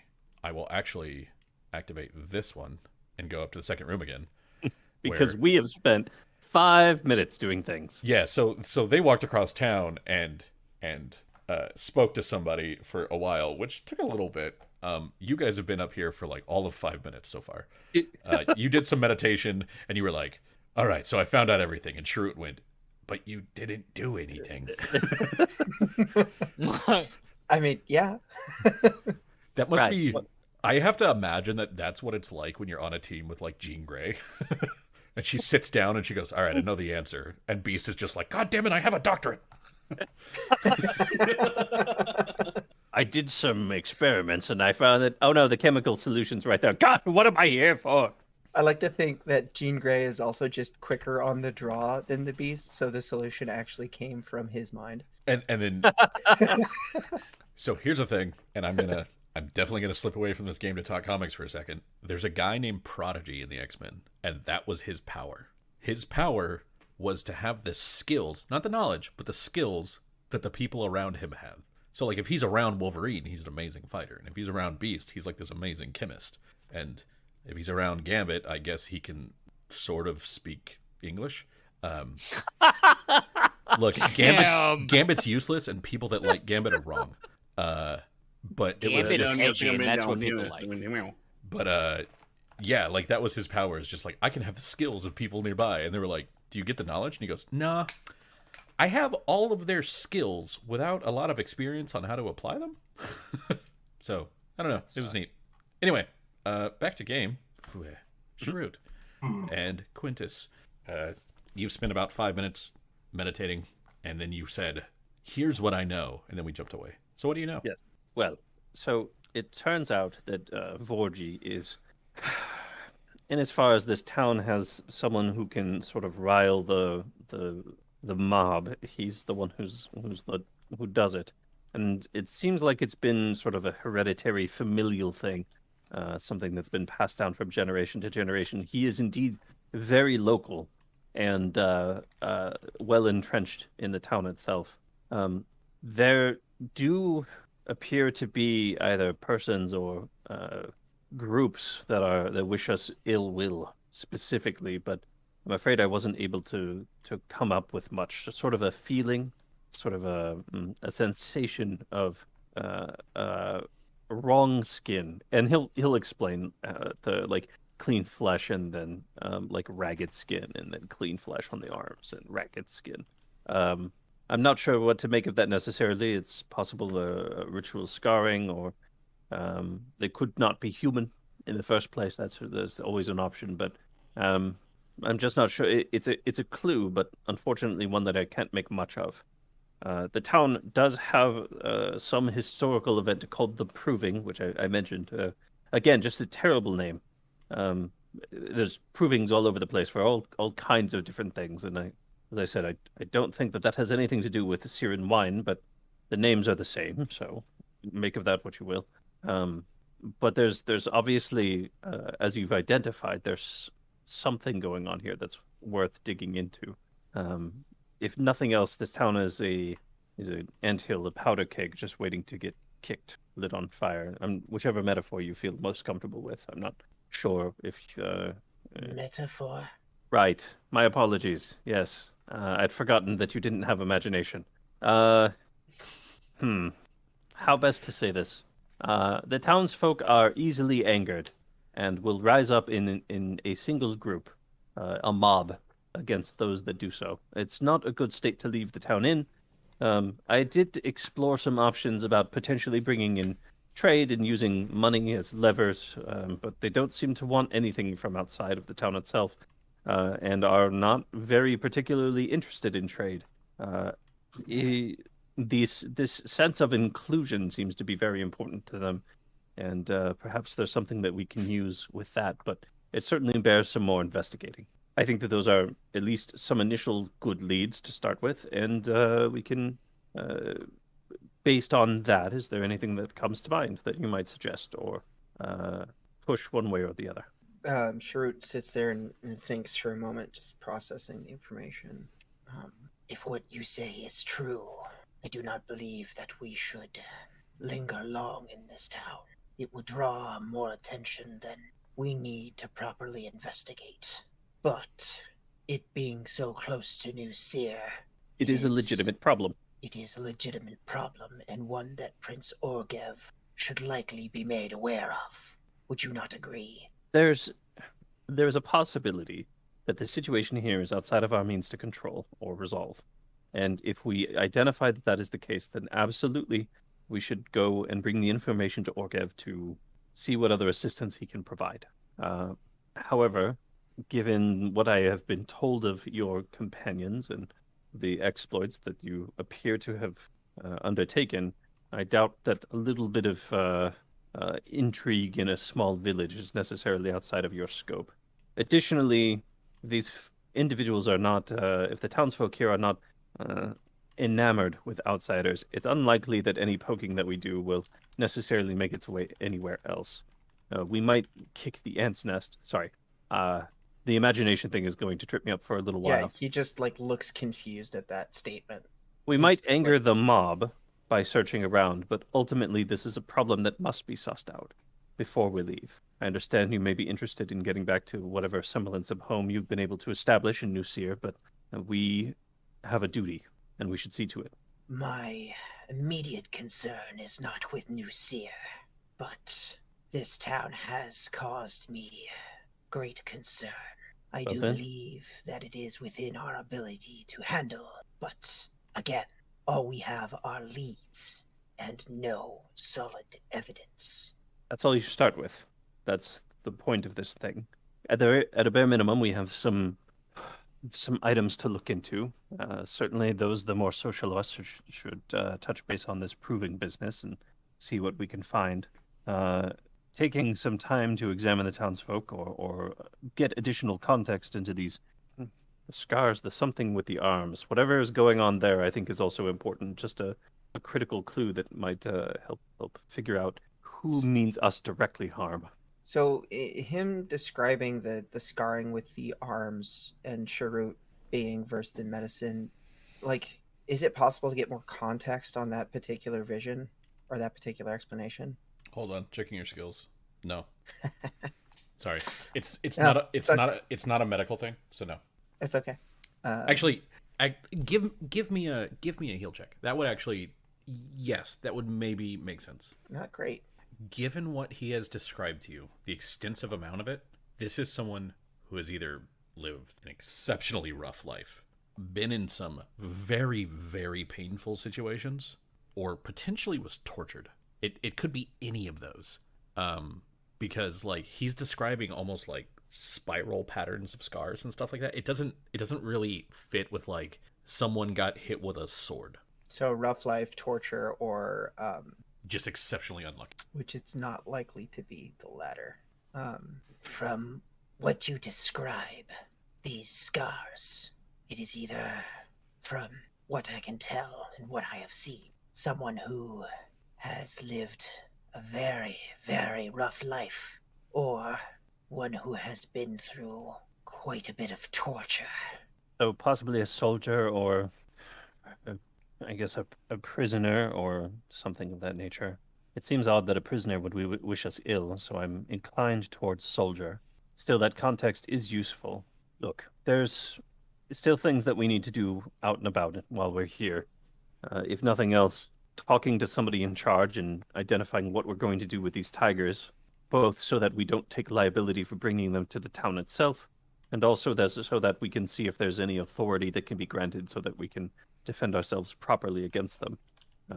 These are important steps. While we're taking those steps, perhaps we should keep an eye out for opportunities to follow up on these other pieces. I suppose this is a fair plan. Acting at the behest or in the best interests of the town and getting rid of these tigers would probably help disguise our motives of investigation. It seems like a useful convergence of ideas. This situation is one that we can potentially prove some loyalty and earn what little begrudging goodwill they're willing to provide, and at the same time allow us an opportunity to speak more freely with the townsfolk and examine things that they might otherwise not allow us access to.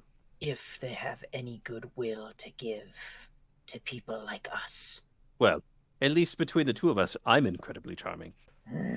And that's. I think at that we'll go down to the ground floor as you guys decide. Hey, let's go down to the ground floor. Yep.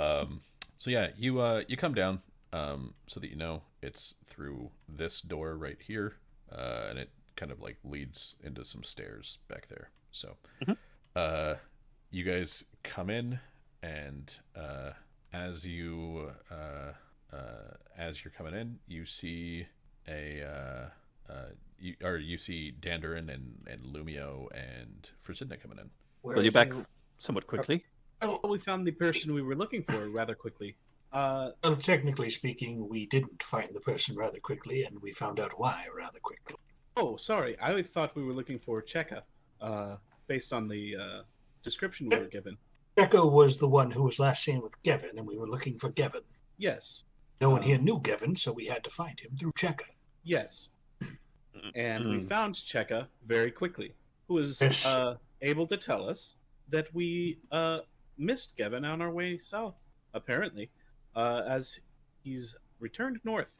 Apparently, boy wasn't able to prove himself worthy of joining the town or some such nonsense. Wait, what did you say? Wasn't able to prove himself to the town or some such nonsense. Yeah, it's horse croc. Quintus turns and looks at Cherrun and Like- says, At the hearing of what Dandarin said, you could see like Cherrun's ears just kind of perk up, and he kind of glances over to Quintus as he's ready to speak. would you like to do the honors, or shall I? You know what it is? You found it out after you. No. We've taken some time to gather some information about the town itself. There are important pieces that you'll need to know while we operate here. First and foremost is that the town itself, by and large, does not wish us ill in any specific respect. However, they are likely to bind together if something does come up. And the Vorgi, this individual that Cherrun has mentioned before, And Cherrun, as Quintus says the name, you see Vorgi walk in. Cherrun immediately like elbows him and just kind of coughs, and I would say says in Goblin, It's as if you summoned him by speaking his name. Well, To the rest of you, Vorgi is a big guy who's basically wearing kind of a combination of like woodsman's gear with like farm clothes. He's basically got big overalls on.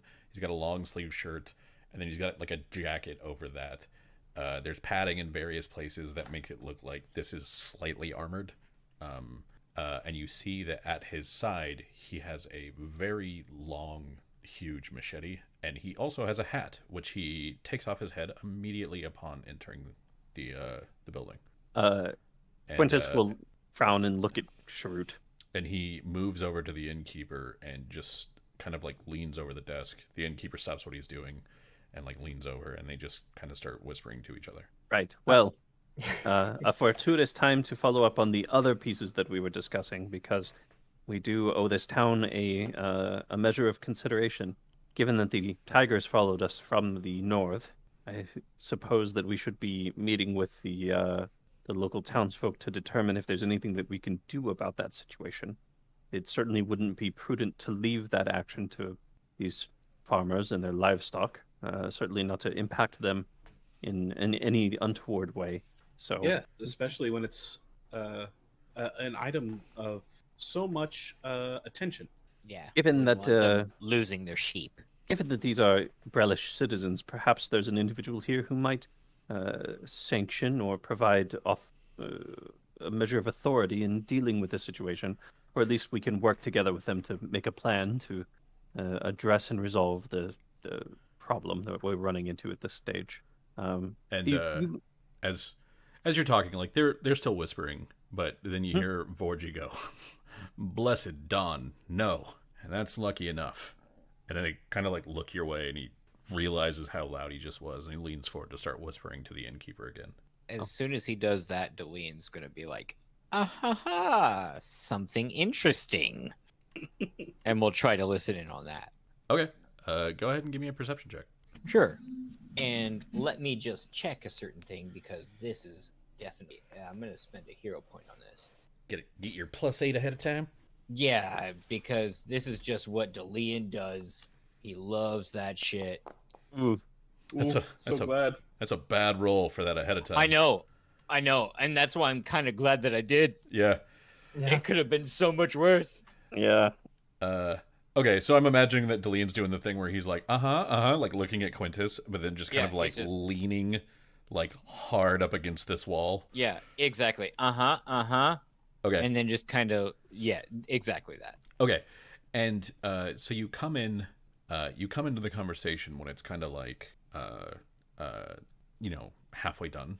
Okay. And so what you hear is someone go, well, not someone. You hear Vorji, the big guy. You hear him go, "Only livestock at this point." And the other guy goes, "No one else?" And he goes, "Kerk's got cut a bit, but they weren't able to put him down, big fat bastard. Doesn't have anything vital at the top." And the innkeeper nods and goes, "That's lucky." And Vorji goes, "But looks like they've moved to the south, and that can be bad." And you hear the innkeeper go, "Well, at least they're not moving to the west. If they went to the mill, that'd be for the worst. That could maybe get Boren out, yeah." And Vorji goes, "We'll make sure they don't go to the west. I spoke to Tarju. He sent Cheka out. She'll make sure that they don't get past her." And the innkeeper like looks a little skeptical and says, "Can she handle two?" And Vorji goes, "Oh yeah, she'll be fine. But you might not get many travelers up from the south today. Might want to tell them what come from the north. They need to maybe keep a close eye in the yard on their horses. They might get uppity and come straight into town." And the innkeeper nods and he goes, "Will do. Thank you, Vorji." And Vorji will nod and then kind of like sort of glance your way, and like Cherrun, he makes eye contact with you and just nods once, and then he puts his hat back on his head and he walks out.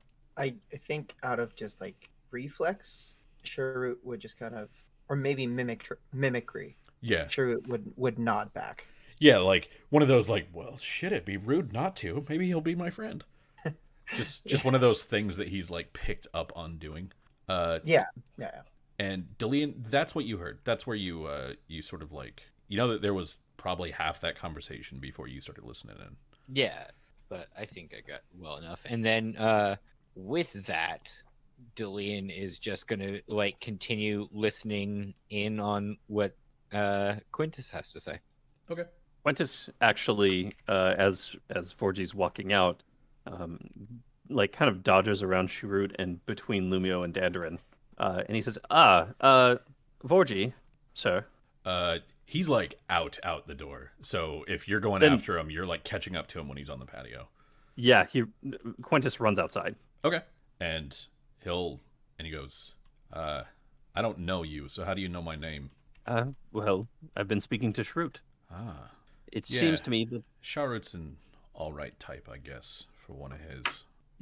Quintus feels a little bit weird to be confronted with such overt racism towards the goblinoids. Okay, yeah. It's mostly a joke because Quintus has been an asshole about this whole thing. Yeah. So, yeah.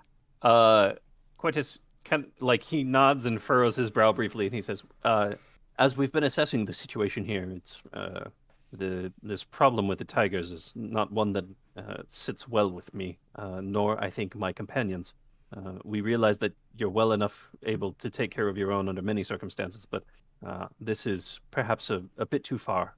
And we were seeking to touch base with your folk, somebody who might be in a position of authority to grant leave to deal with these creatures, or barring that, if that's not something feasible, to work with you to see if we can lend our aid in helping take care of them, get them away from your town and lead them somewhere else. I don't want your people, innocent as they are, or the livestock that they depend upon, to bear the brunt of these things unnecessarily. So if there's somebody that you could direct me to, or assistance that you think we could provide. At some point, make a point and then stop talking. We want to help you with the ghost tiger issue. We do not need your help. And it Well, sounds like the help that you want to provide is us killing them, and that is illegal. It is illegal. No. The intention was not to have you... Quintus stops for a second. I didn't want you to kill them. I was checking to see if you had the authority to let us do so. Better that we take the risk. I'll accept the compliment where it's given, but no, I'm not a king, despite how I might look like one. Barring that, is there anything that we can do to drive them away or lure them away from the town? Lure them away? You're the ones that lured them here. They followed you. Hence why we're trying to solve the problem. We're just trying to keep them away from the livestock and the kids. Because some outsiders brought all their problems to our doorstep. You seem to be better versed with these creatures than I am. Yeah, they come from the west every now and then. Thankfully, these ones went around this time. And he kind of stops and he goes, they show up sometimes.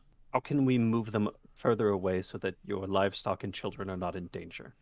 Sometimes if you hurt them bad enough, they'll go. But that's risky. You hurt them too bad, you put them down. Well, lanterns have a way of finding out about something like that. Are they attracted to any particular scent outside of that of prey? They seem to just play with their food. They're not hunting. These things aren't hunting. They're just killing. That's what ghost tigers do. This isn't a pack of wolves trying to feed itself. These are ghost tigers. They show up, they kill something, they might take a bite, and then they'll run off as soon as they see something else to kill. And if something manages to get away, the hunt becomes more fun. And they kill everything they can as they're following it. That's what you brought to my doorstep. Now, I've had to tell people who are in the midst of planting their fields that maybe they should take it easy today. Maybe they don't need to be accompanying their oxen and their children outside. Maybe the oxen and the children also shouldn't be outside. Maybe they should take all of their animals inside for safety so that those things don't think, hey, there's a lot of good targets in this area. At this We were to point, make ourselves...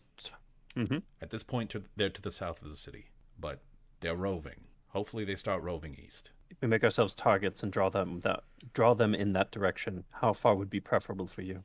What's their range look like? And he goes, these things came from the king's forest. Bornell doesn't get off his royal ass enough to take him and his friends out hunting them. So their range at this point is at least a few 100 miles. They don't have a den they go back to. They just move and kill. Maybe if you got one pregnant, it would decide to settle down with a den somewhere. But he just kind of looks at you and he goes, I don't think you're the type. Don't have the fangs or the chops for it. I don't like kids. Which is like clearly a dig at shifters to a gnome. It's weird. Yeah, it's a little strange. I'm not that family type, I'm afraid. No sense of community. Surprising. Oh, on the contrary, I have a community. I have people that I care about and look after. Are you going to bring a bunch of tigers to them too? Well, hopefully not. But if in the process of trying to take care of other things, those tigers were to find the people that I care about, I'd offer them the same service that I'm offering here. Look, from what Sharut said, you want to go south. There to the south. Maybe you can ride past them and get them following you again. Maybe you try riding past them and they just take you out. I don't really know. But you gravely injure or kill a ghost tiger on Braelish sovereign land. That's it for you. The lanterns come. Wait, that last bit. On Braelish sovereign land? Yeah. Huh. Where do you think So- you are, wise ass? No, that's... In the heart Funny. in the heart of Bray herself. No, my point was, if we lure them onto the land that belongs to New Seer, then they wouldn't fall under that stricture, potentially. Give me a sense motive check at like a +2. Sure. He seems incensed at the suggestion that New Seer is not Braelish sovereign land. Quintus notes that, identifies it, discards it. He's clearly wrong. Fuck him. And he goes, if you think they'll follow you back through the mist, sure, lead 'em back to Seer. Are we done here? I have other people to warn. Then I'll let you do it. And he'll, like, walk off. That was not the most productive conversation, but potentially useful. Tigers are to the south. We may have a loophole with this whole business if we can get them onto the land that Prince Orgev is using for New Seer, as it seems that and they lose that protection if they head outside of Brelish territory. And I think that we could make the claim that having been given that land, it belongs to Seer itself, rather than Breland at this point. But it would be a rather small area, and we'd have to make ourselves targets and bring them all the way down. Did you have a chance to stop by and investigate further in these other situations? We have some other news some details that might be useful in helping find your friend. Well, what I overheard is that there was something going on to the west at the windmill, and they said only animals, and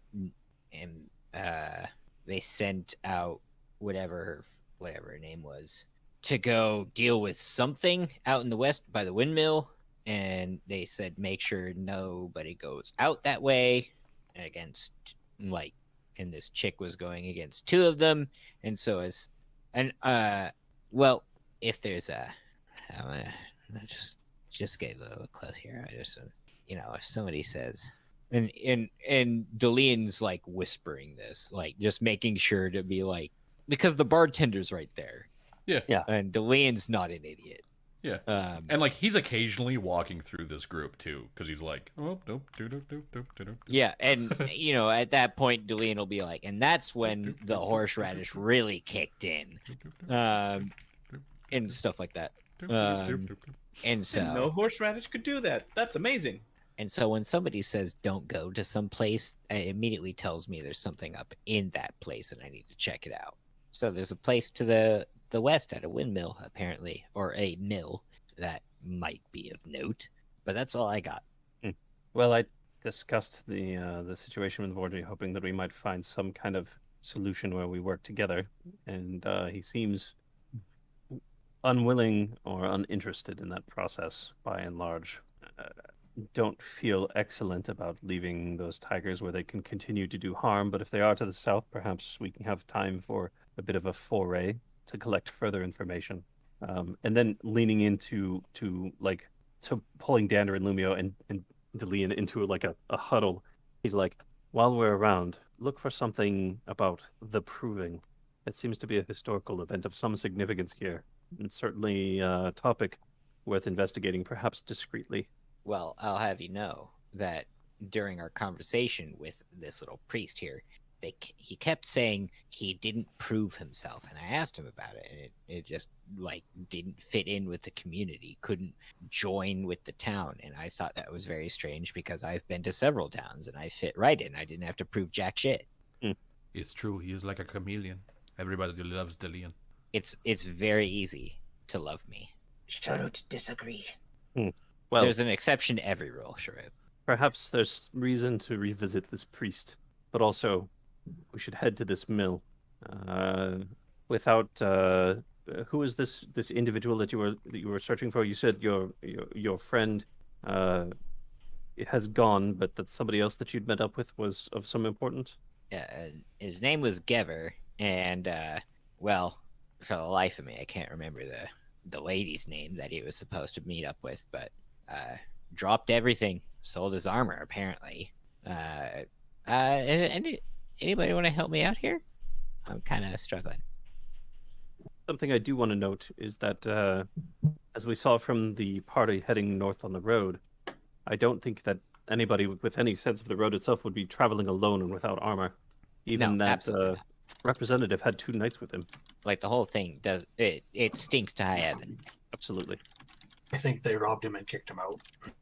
Dandridge is going to take a big swig of ale.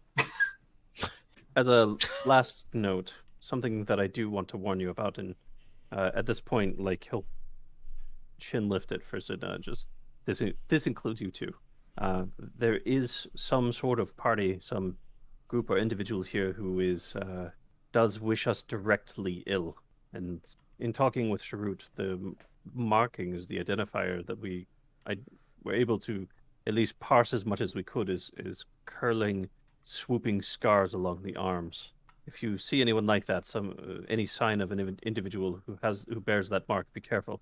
There's a good possibility that they bear you ill will. Like, oh, yeah, you mean the priest? Yeah, the priest. The priest of ROI had such scars on his arm. Yeah, on both of them, really. What's her name? Cheka. Oh, Cheka have those scars? From what didn't you could examine see, her that closely. Cheka was wearing like sort of a sleeveless robe. She doesn't seem to have the same sort of scars that the priest did. She had pretty much flawless pale skin. flawless, you say? Quintus is going to sigh and look to the heavens as if beseeching aid, and say, "Well, I suppose I should head to the church. What are you going to do? What I do best. Not help? Like, If you're willing to come with, but also, what is the church the only location that you had time to investigate? There was some conversation about looking at their smithy to see if there was anything awry there. Oh it's no! just, Trust me, talking to them told us there's plenty awry here. Yeah, Well yeah. We went Being to this. said, it did say that we would get a tailor guy's name, Ray, something. Wait, the The tailor? famous here in Taylor. Oh, you mean Clarice Wrighton? Chris Wrighton. Yes. Yeah. We'd be out of here today. Well, if I circumstances... bring this up because the last several times we said, oh, we'll stick around and resolve this, has ended in several days of additional effort. Hmm. While it definitely seems worth it, the question is it worth it right just now? Yes. I mean, I'm glad you Very asked, well. and I'm happy to provide that answer for you. Deline just kind of lets out a chuckle. It's just very funny. A Sure, value just kind of- assessment is always a good initial step when conducting an investigation, and having identified that, then yes, as agents of New Seer and individuals who have the ear of Prince Orgev himself, yes, something of this nature that might impact further diplomatic parties or trade heading north, where New Seer might draw its lifeblood, that is, yes, of critical importance. So And let's Yeah, at that exchange, head south, get the tigers on our trail, and kill them once we cross the border. well, at that exchange, you also hear a sigh from Cherrun as well. it sounded like there was a situation to the west. Let me talk to the priest. I'll go on my own, or if Cherrun comes with, we can leave someone outside just to make sure that things look. There's backup if needed. Perhaps Tercia might come with. I think she'll attract less attention. Yeah, I kind of that's left good. an impression. And As did, I think, all of us. can the rest of you determine where this location is to the west that we might be looking at, subtly, if possible? I certainly can. Excellent. Dillian, I trust you with this. Just a floating black blob stealthing in the middle of day. They can't see me. It's technically true. What is that Yeah, floating it's true. shadow? Must be a gnome. Ah, makes sense. It's weird that they ascertain that and then they shrug it off. Cherrun looks to Quintus and looks to Tercia and says, You sure, Sharut, civilized enough to be part of this excursion? Spirit, Vorgi knows you and has clocked you, has gained a measure of who you are. My concern is that if we progressed north to the church and you come with, that it may provide unintentional further antagonizing of him and his folk. As I've identified to you, he's the one who can set this thing off. This thing as in the mob, sorry, to clarify. He's the one who can get them riled up and point them in a direction. If I head up, at most it's a mild distaste to general dislike, and hopefully I can use that as a shield for the probing that we must do. Should we then ready to leave, as was our intention? Readying to leave, and also finding the location of the place to the west where this individual went, who your friend was infatuated with.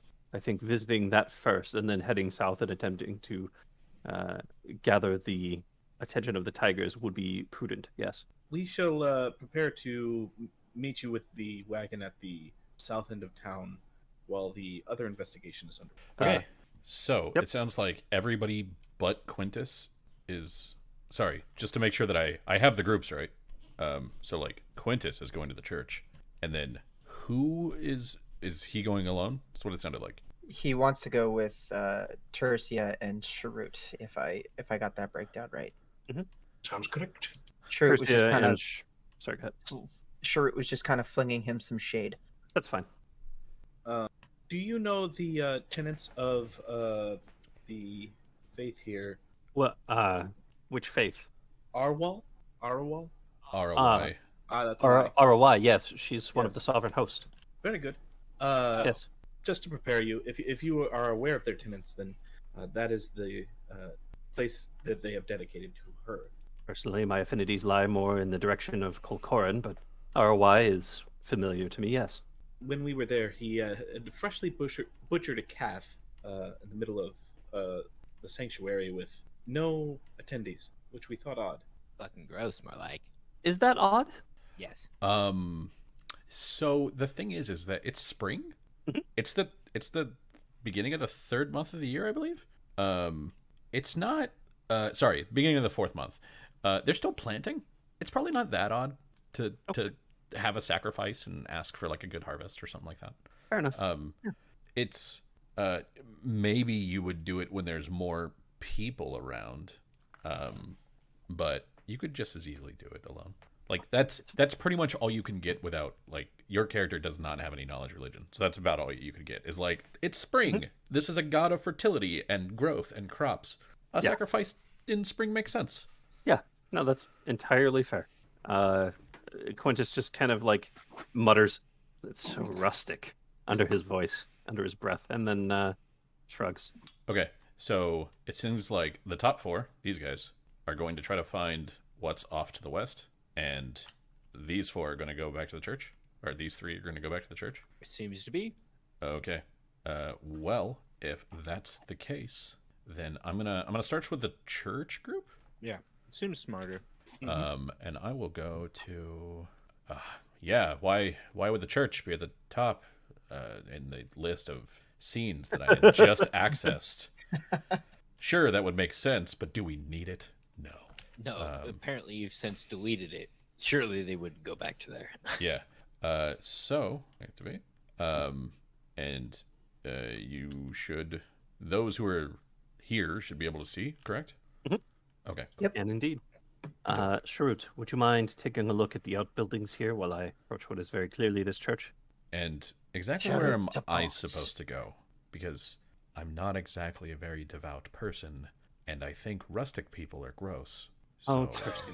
I brought you along in case this is in fact a den of danger and iniquity, and there is some danger, violence involved. You are more than capable, as I have heard from your companions, and oh, we might be killing people. Sure.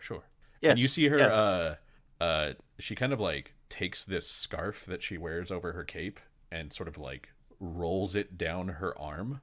And you can tell that like the end of the scarf has like a series of very small blades in it. And she says, "All right, well, let's go."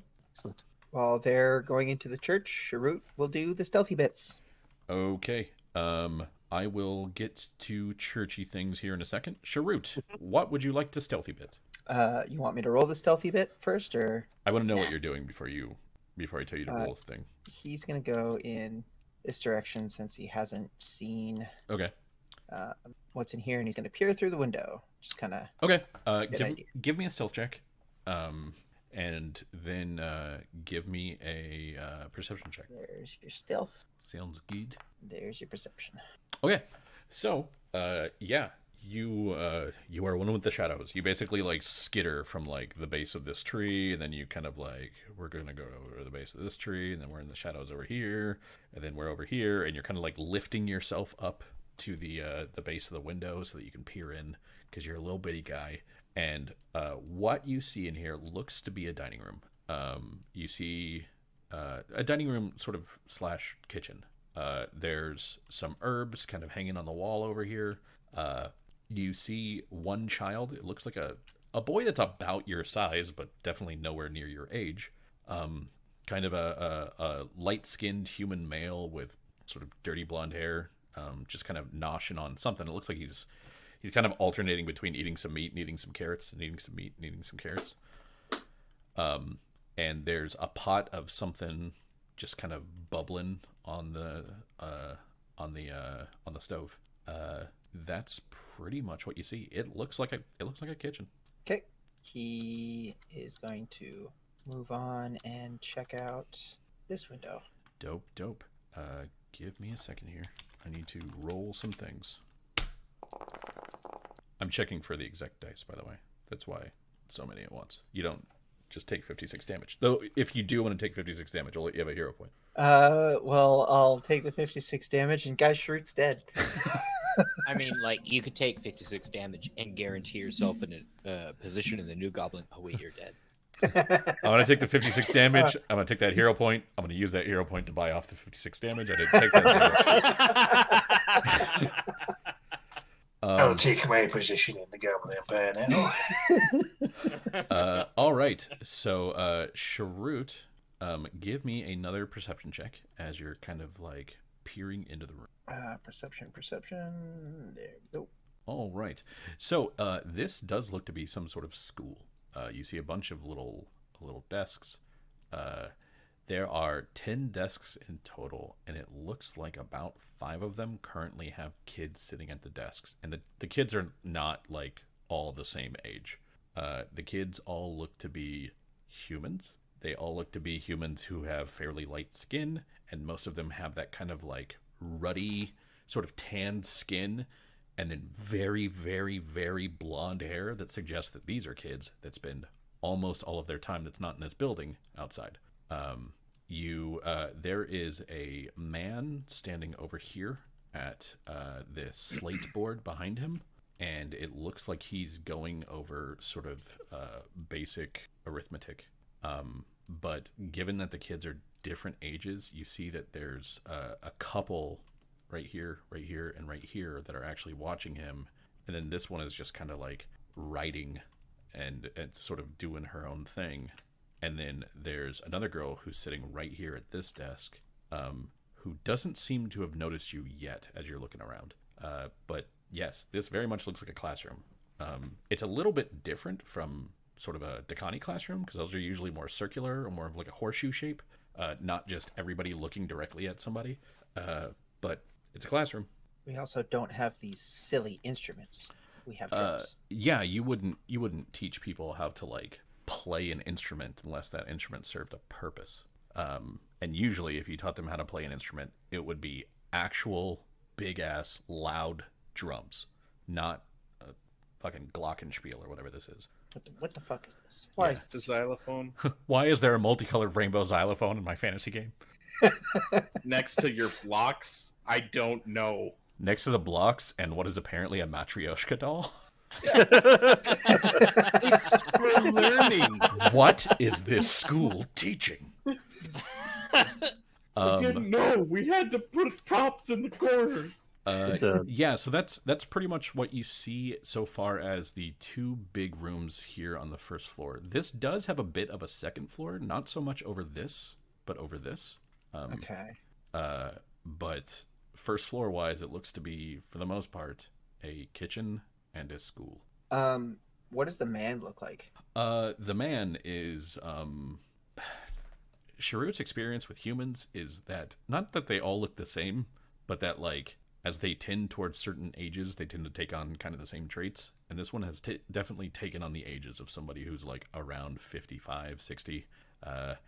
Like not necessarily fat, but definitely got a, he's gone to seed a little bit. Sort of has this very, very bushy, like just, you can barely see his mouth even when he talks, kind of mustache. And is wearing, this is one of the first men you've seen who is not wearing like overalls or thick pants or like a leather jerk or leather jacket over everything. He's just wearing pants and like a long sleeve shirt. But you do notice that even here he still has a hatchet looped through his belt. So that would appear odd to Cherrun, right?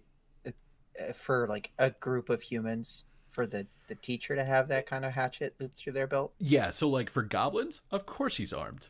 You Of never course. know.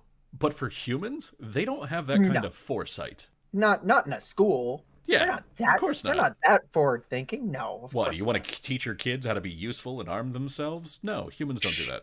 You've got a glockenspiel in the corner. You're not teaching your kids how to fucking arm themselves. It's a Please. xylophone. Learn your instruments. He's gobbling. He doesn't Look, know. it's a useless instrument. I don't need to learn nothing about it. Okay. Yeah. Travis said in the chat that every tone that the glockenspiel or that the xylophone plays is C minor. That's it. That's it. Oh, It's very scary. so that was in response to, because of the Matryoshka dolls, I wrote, the children can, however, provide an accurate and eerily chilling rendition of the Tetris theme. Just Oh, that was all you of who them, did that. I all didn't of know them, who this all at was. once. Just Yeah. da, da, da, da, da, da, da, da. Yeah. and Slow, and the one by the slow, window incredible just step. slowly turns her head to look at Cherrun. No. Horrible. See that them right all there. slowly rising and then like dancing together in that weird hands up dance that they do, which I have no idea the cultural appropriateness of that. You know, the ones where they float around without looking like they're moving because their dress is too long. Yeah. That happens. So, Cherrun. With that and that information of that useless classroom, he's going to sneaky. Actually, closer to the ball, and he's going to move around the back side of the church. Okay. And go over in this direction. Sounds good. While you are doing that, can you give me a stealth check? I can. Thank you for asking. Super dope. Hang on, let me check something here. Yeah. All right. Continue to stealthy. Okay. And yeah, you come over to here. It looks like this is some sort of a. You can't see the top of this, but this is a water tower. You can't see the top of this on this map. It does exist. This is a water tower with a little valve that, like, kind of collects rainwater or well water, and then you can come over here and get some. You see there's a graveyard here. It looks to be some sort of mausoleum or something here. Kind of rickety little mausoleum. It's just made out of wood. There's no stone in it or anything to give it like a long-lasting kind of thing. And then you see that there's a door right there. Cherrun is going to sneak by the door real quick and kind of peek through this window. Okay. So at that point, I'm going to switch over to Quintus and Tertia. Mhm. So, you at this point do not see Cherrun, so that you know. Sounds good.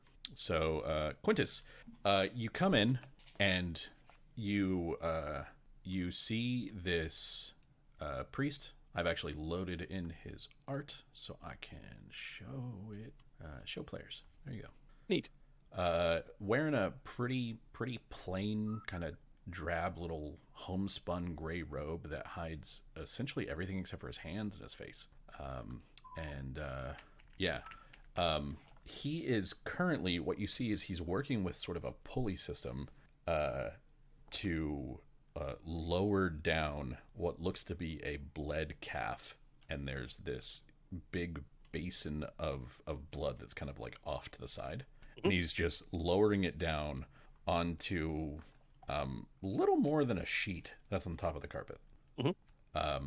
And when you come in, he looks up and you see him just kind of, and he dips two fingers into the bowl, and he touches his forehead, and he mumbles something to himself, and he stands and looks at you and basically grabs the little like walking staff that he has next to him. He has a staff that's not like quite like wizard staff. It's more like about 4 feet or so.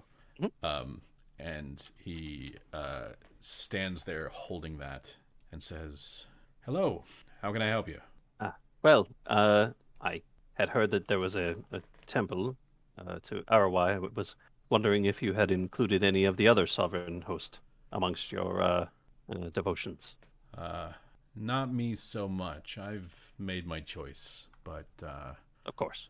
and he kind of like takes the staff and he points down here and he says, occasionally some others in town want to say something to Dolara or Doldorn. I don't really fault them their beliefs, but I've never found much use. Fair enough. Those seem more. I mean, of the host, those seem more militarily minded. I don't imagine you see much need of that these days. A lot of the people here were just involved in a very, very long and arduous war, so you can understand why they would have old habits that may need to be broken and certain views that we have to take into account. None come unscathed through war, of course. Yes, Yeah, and he says, as for the others, like I said, never much saw them. fair enough. Well, most of them are concerned with, I suppose, other things. Less necessarily of relevance for life like this. So, So, what do you need? We don't get Ah. many visitors, and those that we do tend to stay in the inn. And this is the second time today that I've had somebody come in and interrupt things. Well, my intention is not to take away from your work. I realize that what you're doing is holy business here. However, I do have questions, and this community seems very tight-knit. Okay, what are your questions? I've tried to and Quintus, remembering the situation with Vorgi, reins himself in. I tried to speak with Vorgi about the situation with the tigers. He seems, well, very closed off about the whole thing. My goal and interest here was in helping this community and avoid the dangers posed. We can't much have helped the fact that they chose us as prey heading south, but we had intended to assist with ensuring that your community was not their next target. Unfortunately, Vorgi seems to feel like that's an internal matter, not something that we can assist with, but I wanted to see if there were any alternatives that you might suggest. You're an individual who I imagine has a good sense of the people here, knows many, and would be able to offer up any additional insights where there are any to be had. Well, any kind of like nods his head to the tapestry behind him, showing the sheaf of wheat with all the like harvest tools bound in with it, and he says, "There's only so much we could do for something like that. You know that how the king can be with his precious tigers. So we mostly just have to make sure that we make dealing with the town so untenable that they choose to latch onto something else instead." I had thought, and I am unfamiliar with these creatures, so forgive me if this is perhaps untoward or presumptuous, but I had thought of potentially purchasing some livestock, a sheep, maybe a pig, something of that nature, that we might bleed it and lead them further away. Is this a tactic that you've tried before? And do you imagine that the folk, while so close to harvest, would be willing to part with any of their livestock? And he kind of shrugs and he says, "They might. I don't speak for the whole town. As for if it would work, I've heard of things like that working. I've also heard of it just not. Stuck pig is not going to be as fast as a ghost tiger, that's for sure. But a stuck pig on the back of a wagon might. Most wagons are not going to be as fast as a ghost tiger. That's a fair point. And if one really wants to, I've heard stories. The smart tigers don't start with the people. They start with the horses." Good. We can keep that in mind as we look to head that way. Hopefully, we'll be able to take them out of your hair without necessarily causing undue complications for us or you. Well, we'd be appreciative if you could take it off our hands, because, well, didn't have this problem as of yesterday. Well, the day before. Of course. I figured it's the least that we can do. We're in as far as where we're located, as close as neighbors as disparate villages can be at this point. But still, your interests are something that I think that we can and should take an interest in when they impact you heavily. A kindness, just the sort of looking out for each other that neighbors do. You want to give me a diplomacy check? I do. Sure. This is with his intelligence rather than his charisma. I have that too. It's a good thing to have. It is. And he says, in my opinion, hoping for any sort of lasting relationship with you and yours would be folly. You and your people don't want to stay here, and me and my people don't want you here. But I don't necessarily want any sort of animosity. Maybe Cherrun is just a town that all you invaders from New Seer could just pass on by. I understand. And that might be for the best. I can tell you that New Seer is no more my home than this is. It's further to the east, inaccessible in many ways. This is just a place to lay my head in the interim. I agree that in the longer term, perhaps we can find our way back to our homeland and the things that we left behind there, but there's a joy we must delay, not something that we can work with in the interim. We have to deal with the realities of the situation now. I understand absolutely the complications a large group of people settling nearby must bring to your community and the changes it threatens. My intention is not to integrate your community or to adjust how it works. If we can impact you as little as possible, I think that would be preferable, and vice versa. But there may be times when it is of benefit to either of us to call in each other. I realize perhaps now is not the time with all of this so fresh as it is, but even if New Seer ends up transient and we are able to make our way back home, I would hope that we do so on good terms when we do part. And if that isn't possible, then perhaps we can find our way towards friendship. And again. And the man kind of like, he shrugs a little bit, and you see him give this kind of like smile, and he goes, well, you're a bit more affable than the Warforged, that one's for sure. And you look less ridiculous with the mustache too. Oh, thank you. Yes, Which I don't.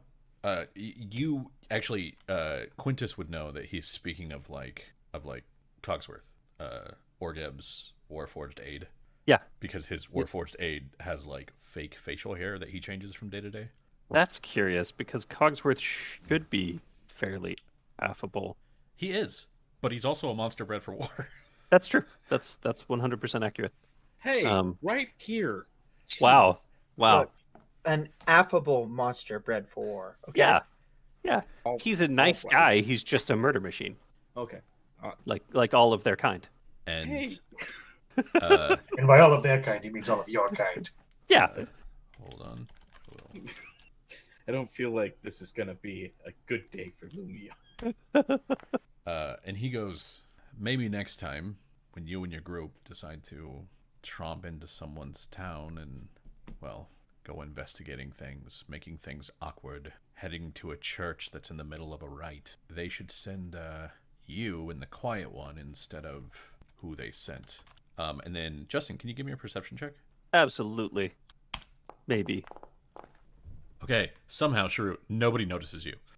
You just Yay. appear at the window, and you see Quintus just kind of sitting on this little thing, and Tertius standing there kind of bored, and this dude is standing near what looks to be kind of a bled calf and a bowl of blood. At seeing this, he's gonna go back to that door. Okay. And is it locked? Are you trying to open it? He's gonna check to see if it's trapped first. Okay. Let's be safe. Perception, yeah. Yep. Oh no, you might get the lockjaw. You never know. You don't think it's trapped? All right. Step on a rusty nail. Is it locked? Yes. He's going to silently, as best as he can, pick the lock. Okay. Disable device. Yeah. Go ahead. I'm gonna spend a hero point reroll that. Okay. I like this whole Cherrun spending a shitload of hero points thing. We should keep that rolling. I still have one. Leave me alone. All right. You re-rolled, right? Yeah, I rerolled. Okay. All right. And lastly, can you give me one more stealth check? I can. Give me just a second here.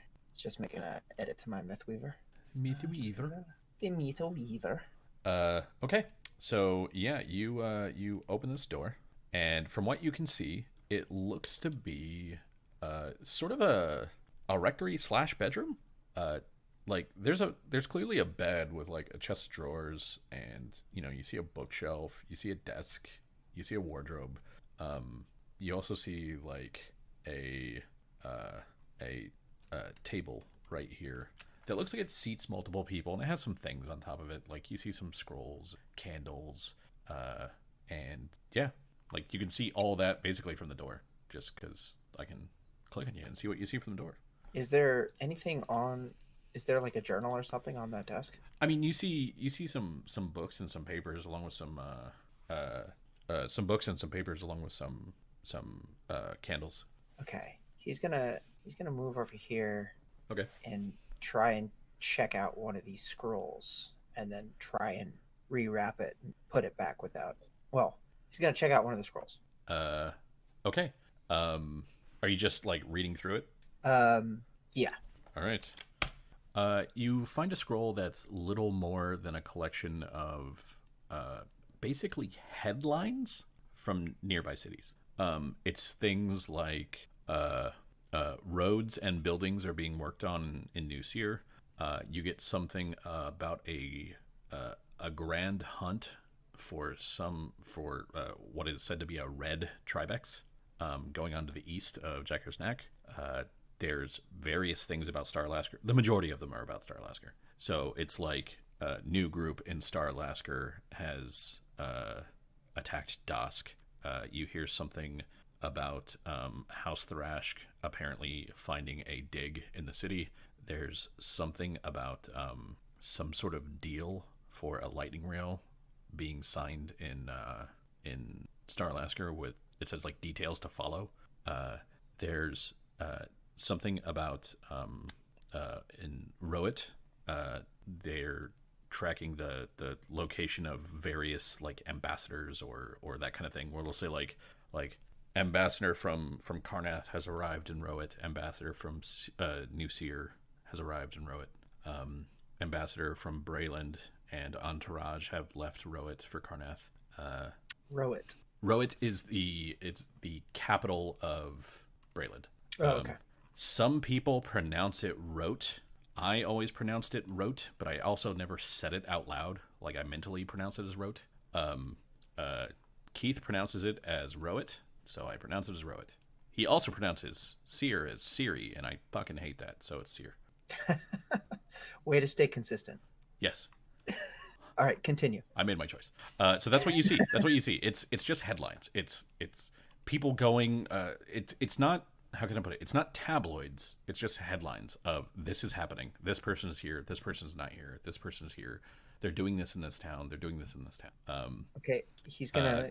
One that might catch your interest is apparently the city of Cherrun is having a lot of problems with goblins. Like a lot of problems with goblins. So like 2 or 3 of them is like goblins attack Cherrun, and then another one that says like hobgoblins with bugbear entourage attack Cherrun.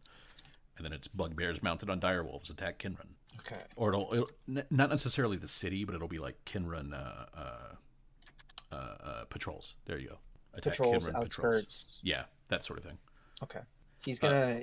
Cherrun is like right on the border between the Mournland, Brayland, and Dargoon. It's like right in the middle of the 3. Okay. He's gonna roll that scroll back up and place it back where he found it. Okay. Do any of these seem, what's the word, more elegant than the others? Well, maybe not more elegant. Do any of these stick out? Do any of these scrolls stick out? All of them are loose except for one that has not so much a scroll case, but it has like a bone tube around it that looks like the tube can kind of clasp open. Like it's basically it's something you can tell that it's bone. It's just white. The way that it's carved, and it's kind of rounded, but it also looks like it has a hinge and a lock, like a hinge on one side and a lock on the other. But as far as like which scroll looks more or better or whatever than the other ones, none of them. Okay, he'll go for the bone one. Okay. And he'll attempt to unlock it. Okay. Go ahead and give me a disable device check. Yes. All right. Can you also give me a reflex save? Rude. Delightful. This is what I get for not checking if I was trapped. Yes. Okay. Do you have evasion? No. All right. You take 6 points of fire damage. Okay. Okay. Uh, All right. Now it's bad. So I'm gonna stop you there, and Quintus. So this guy was basically just saying like, I don't want trouble with you, but I also don't want you here. I don't want any of your people here. And here doesn't necessarily mean the town. Here seems to mean Brayland. Right. Quintus sighs, and he says, in many ways, I suppose one of the small favors of the work that I do means that I have been distanced to some extent from the war, but I understand that being so close to Seer, your impression of its people, the hardships imposed by the war may have impacted you heavily. I have no intention of telling you that you're wrong for feeling the way that you do, or reacting in the way that you are. But at some point, the only way for us to move forward from that is to try other things. It need not be now, but... And he kind of looks at you, and he says, do you know where this city is? Back when your country existed in its full form, we were practically on the front lines. Mm-hmm. Hired armies, hired Cherrun, goblin armies, would come out of what's now Dargoon. We lost men. We lost nearly an entire generation to the machinations of a queen who just wanted a bigger throne. So, if what you're doing is coming here asking forgiveness, I think it's better if you just didn't come here. You and yours don't belong here. If I look this town and at this country as, and he kind of like gestures behind him, the finest crop ever produced, then to the south of us we have weeds and chaff, and we just have to hope it doesn't spread. Me and mine ain't gonna take up action against you, but if you think that we're just gonna be okay with your presence, you are here because Boronel feels bad. That's it. You're right. You're not incorrect about that in the slightest. Boronel is the only reason why my people and I have a place to rest our heads, why we're not hunted by the halflings, or not all of us anyway, or pushed out by your countrymen. No. After taking your metaphor, looking at the finest harvest, and seeing it not uprooted, not stolen, but destroyed utterly, the land salted, not a morsel gone to its people, the ones who worked the fields dead, or worse. All of us came out of this war scarred, Seer more than any, because there are so few of us left. You're not wrong for holding your grudges. I think we're past the point where that's useful anymore. It's not the tool for the situation that we're in. But my people suffer as much, if not more. My homeland is gone, and the best that I can rely on is the admittedly unexpected kindness of Boronel to give us a place to rest for now, a place to try and recover what was ours. We can show our scars from the war. We can sit here and recount the battles and the generations, the lives lost. If you think that's the right way to go about it, I don't think it is. I think it would take me some time to name all of my dead. And if that's... At that, he nods, and he says, it sounds like you're real mad that you've lost something. Maybe the sovereign of world and wealth isn't really what you're looking for. You seem more like a wave and whelm kind of man. A large storm came your way, and you withstood it. Maybe you're the oak that broke in the wind, but you might be a willow. Maybe you're just bending. Yeah, I think you're wave and whelm. And he kind of like points at you, and he like nods to himself like, And so at that point, can you make me a perception check? Yeah, yes I can. Perception, that's definitely a skill that I can find. You bet. I'm going to re-roll that because I hate it. Sure, good enough. Okay. You don't really hear the thing that just went on in his bedroom. And it seems like with the heated words, he didn't really hear it either. Oh my god, yes. Doing a great job here. I mean, there's like a hefty locked door in between the two of you, so like, yeah. It wasn't a fireball. It didn't make like a boom. It was just like and little a little torch sound. But at that, like he's You don't really have much in the way of knowledge religion, but go ahead and roll it for me anyway. This one I have not set up a. That's real. That's real weird. Is it just roll perception? No, give me a sec. No, it didn't roll at all. I was trying to find it in the list, and it's not in my list. Oh, hey, you got a 10. That's a 10. It is a 10, an untrained 10. So, yes, one of the names of Kolkorin, who you said that you like, is the sovereign of world and wealth. You know, it's commerce, travel. Yeah. One of the names for the god of, like, terrible nature taking everything away from a man is the sovereign of wave and whelm, and that's the devourer. And so that's what he's basically said to you, is like, maybe world and wealth isn't quite for you. But yeah, at that, did you have anything else that you wanted to say to Tarzu? I realize that this has been kind of a long bit. Yeah. How the fuck am I going to work this in? And like, so that you know, like, if the devourer is somebody that, like, if a storm is coming for a sailor might still say a prayer to the devourer, even though he might worship someone else. Yeah. So like, it's the god of, like, bad weather things, bad natural things happening. So he's like, yeah, maybe that's what it is for you. I mean, I imagine that even though Kolkorin is sort of the member of the host that Quintus has put most of his devotion towards when he remembers to do so, like, Aladra makes sense. Like, there are other individuals who'd be like, this totally fits. This is your purview. Yeah. Thanks for this. Yeah. So the host is just one of those things where it's there are lots of them and they all do different things. Yeah. Well, the devourer is not one of the hosts. The devourer is one of the Dark Six. Yep. Yeah. So. Quintus says, honestly, Kolkorin was, I guess it's a habit from the life I used to have. But if things change, oftentimes there's a need to prove an interest, to establish a devotion. What do you know of proving? Ha! There we go. Tied it in. Perfect. It can be a really dangerous thing to try to prove yourself to a god. They're fickle at the best, and only one walks the world with us. But there's ways to do it. I don't think you're the man to do it, but there are ways. Man like you, sorry, but I can just tell this sitting here looking at you. You've been through things. You've lost a lot.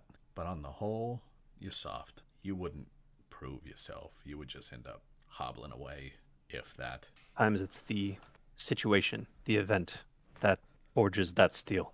Well, like I said, there are ways, but I don't think you're that man. You seem the scholar. You don't seem a proper fighter. Her, maybe, but she doesn't look like she cares enough to actually have to prove herself to anything. And Tertia just kind of, like, would smirk and say, like, I see no need to prove myself. He goes, yeah. I think all right. as we've identified, as we have spoken on enough here, there's change, unexpected change. Given the opportunity, I'd like to see what I could do. And with that, he'll say, if you change your mind, if you see the option to offer an opportunity for something new and different, seeding a new field, if you would, let me know. And he says, he just kind of like, actually, give me a diplomacy check. And at that he goes, like I said, I don't think it's for you. You've bought into a lie. It's just not the right one. That's all it is. And at that he kind of like he like looks at you, and then he sort of like looks out this window in this direction and like moves his head a little bit, sort of like looking towards the west and going like that way. And then he starts to walk away, like lowers the body of the calf down to the sheet, and then starts to walk away, where he takes out a key and undoes this lock. And I imagine at that point Noah hears somebody coming and goes, fuck. Yeah. Time to go. Yeah. Leaves and quietly shuts the door. Yeah. Behind him. Yeah, and he'll like go into the room.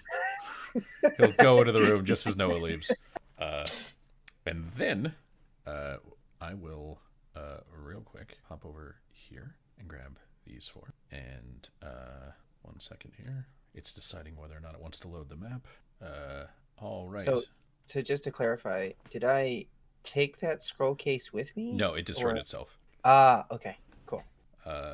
So, for the those on the road, can I get from all of you perception checks as you start sort of you're kind of heading like southwestish through town. Okay. What say we get mauled by tigers on the way out here? Nah, I'm staying in the wagon. You'll get mauled. I'm done with that horse. We'll do what we can. Well, I mean, you guys aren't in the wagon. You're walking. Fuck, I'm fucked. Perception. Oh, hey. Delean and Lumia. Oh my god. You do in fact see a tiger.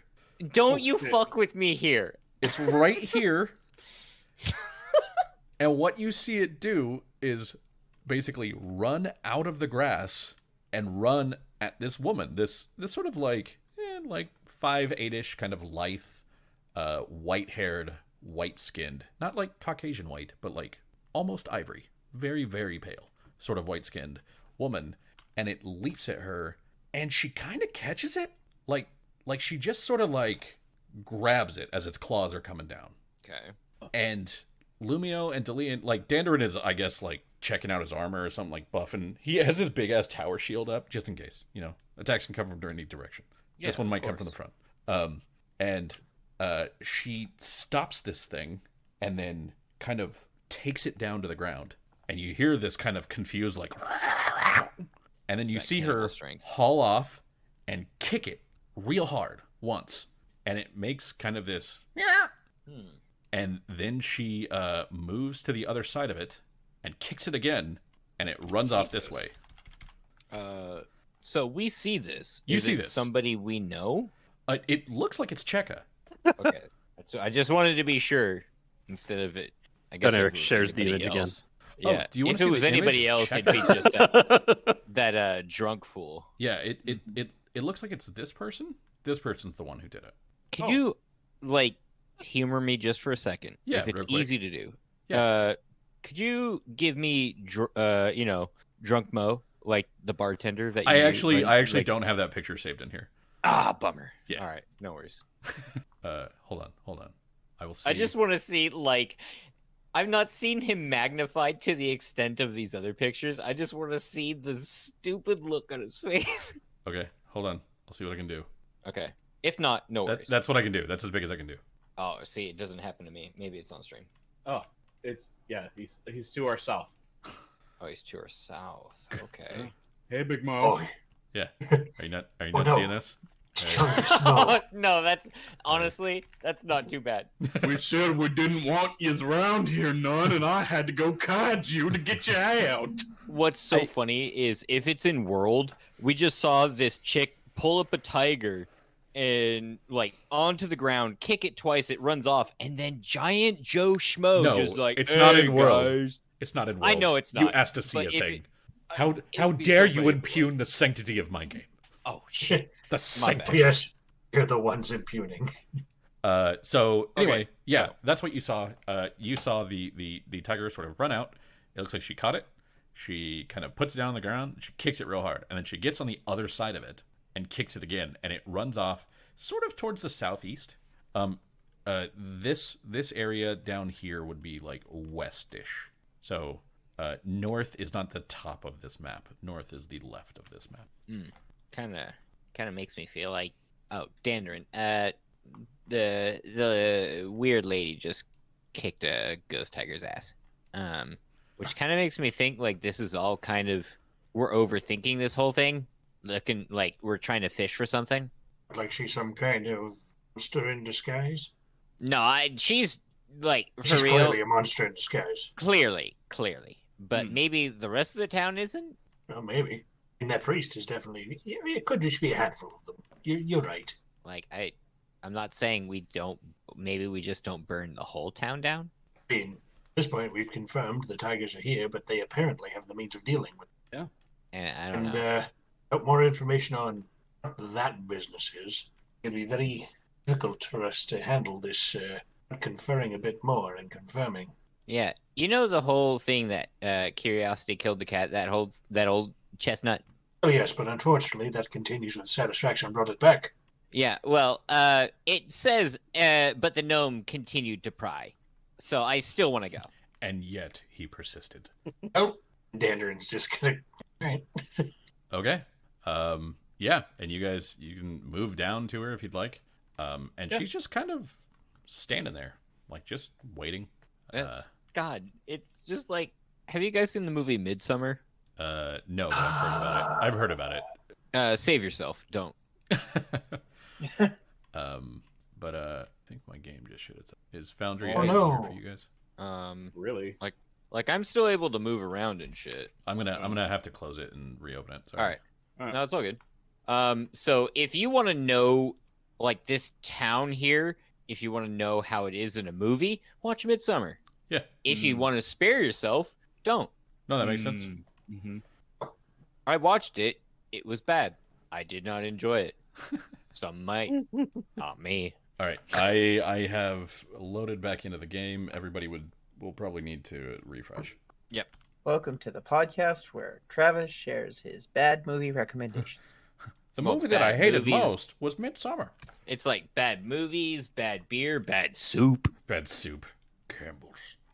No, it's still by my Hashtag computer not just so I sponsored. can always look at it and be like, fuck Eagles. Yeah. All right. Back to the game.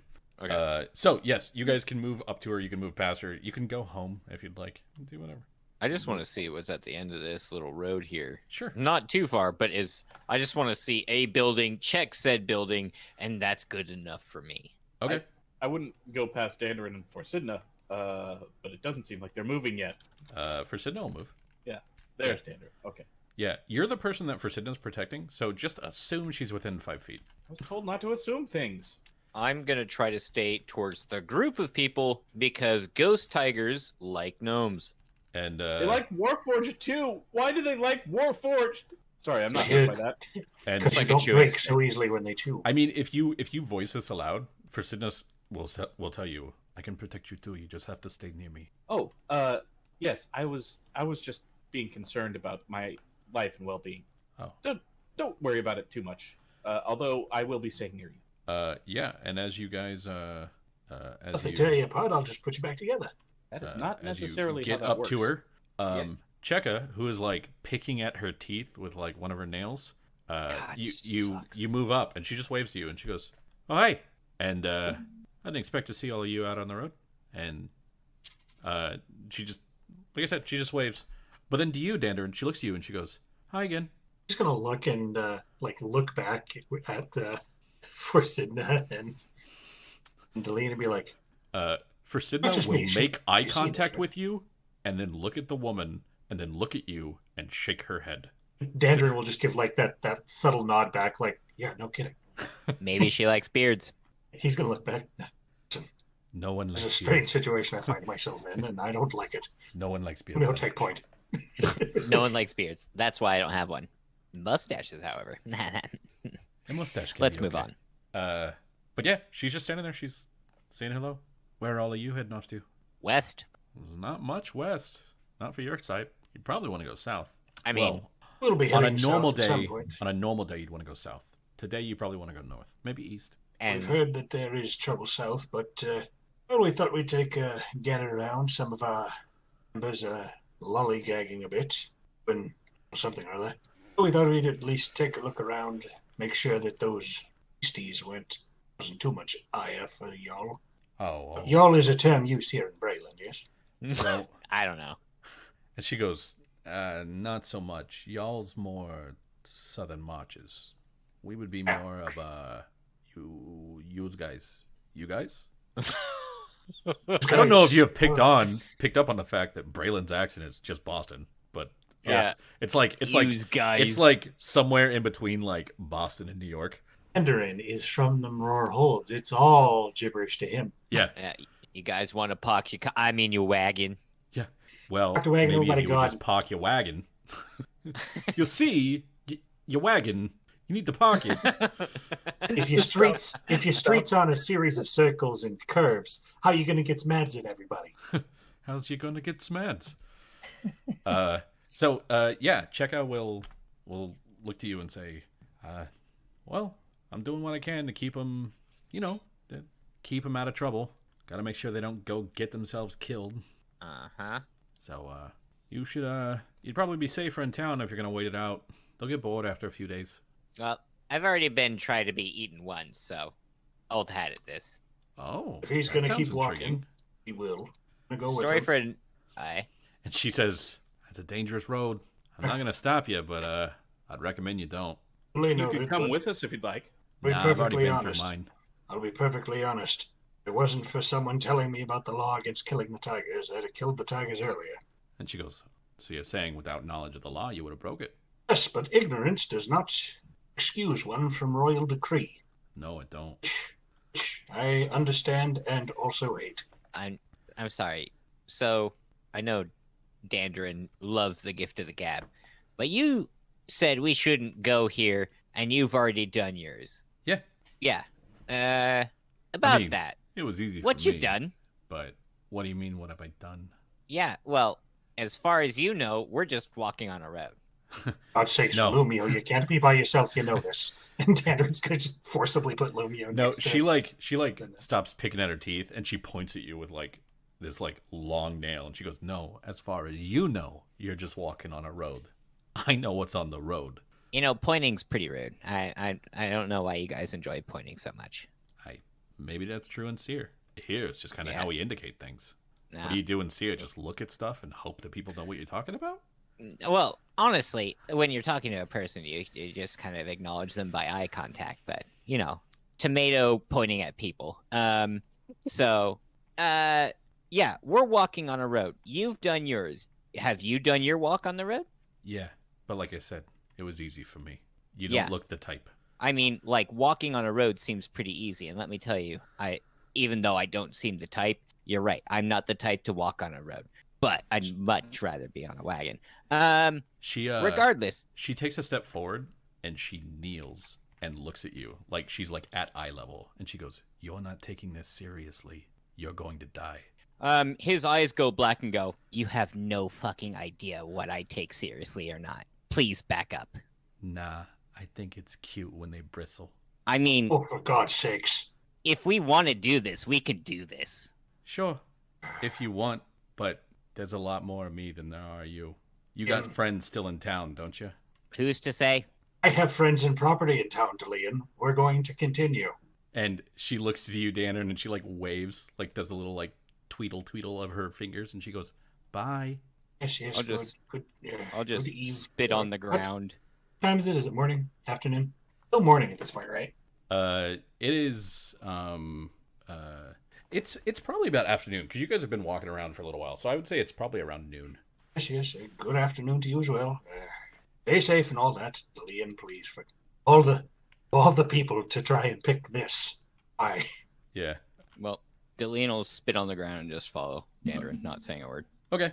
And as you guys get further down the road, you're about about where Dandrin stopped.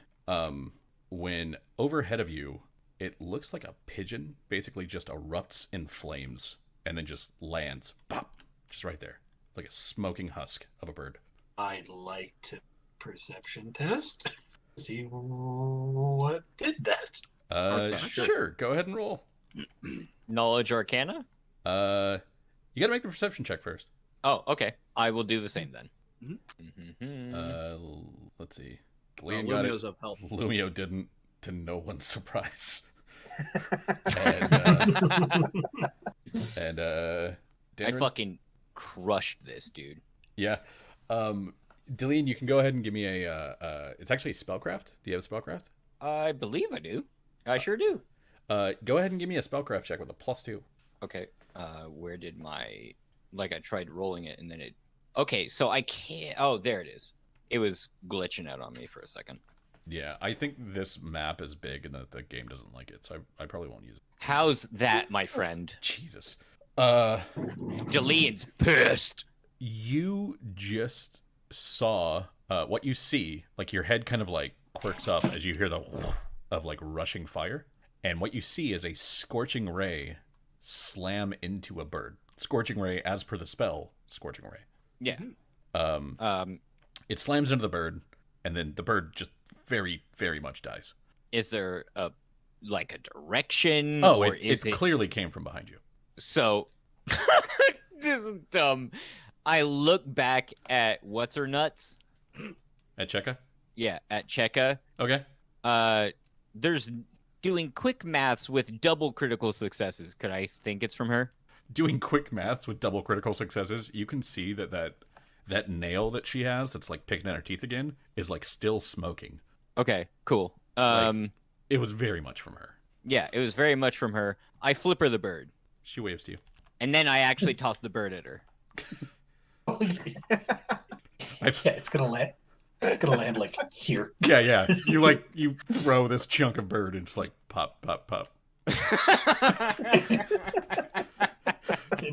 You're so stupidly petty.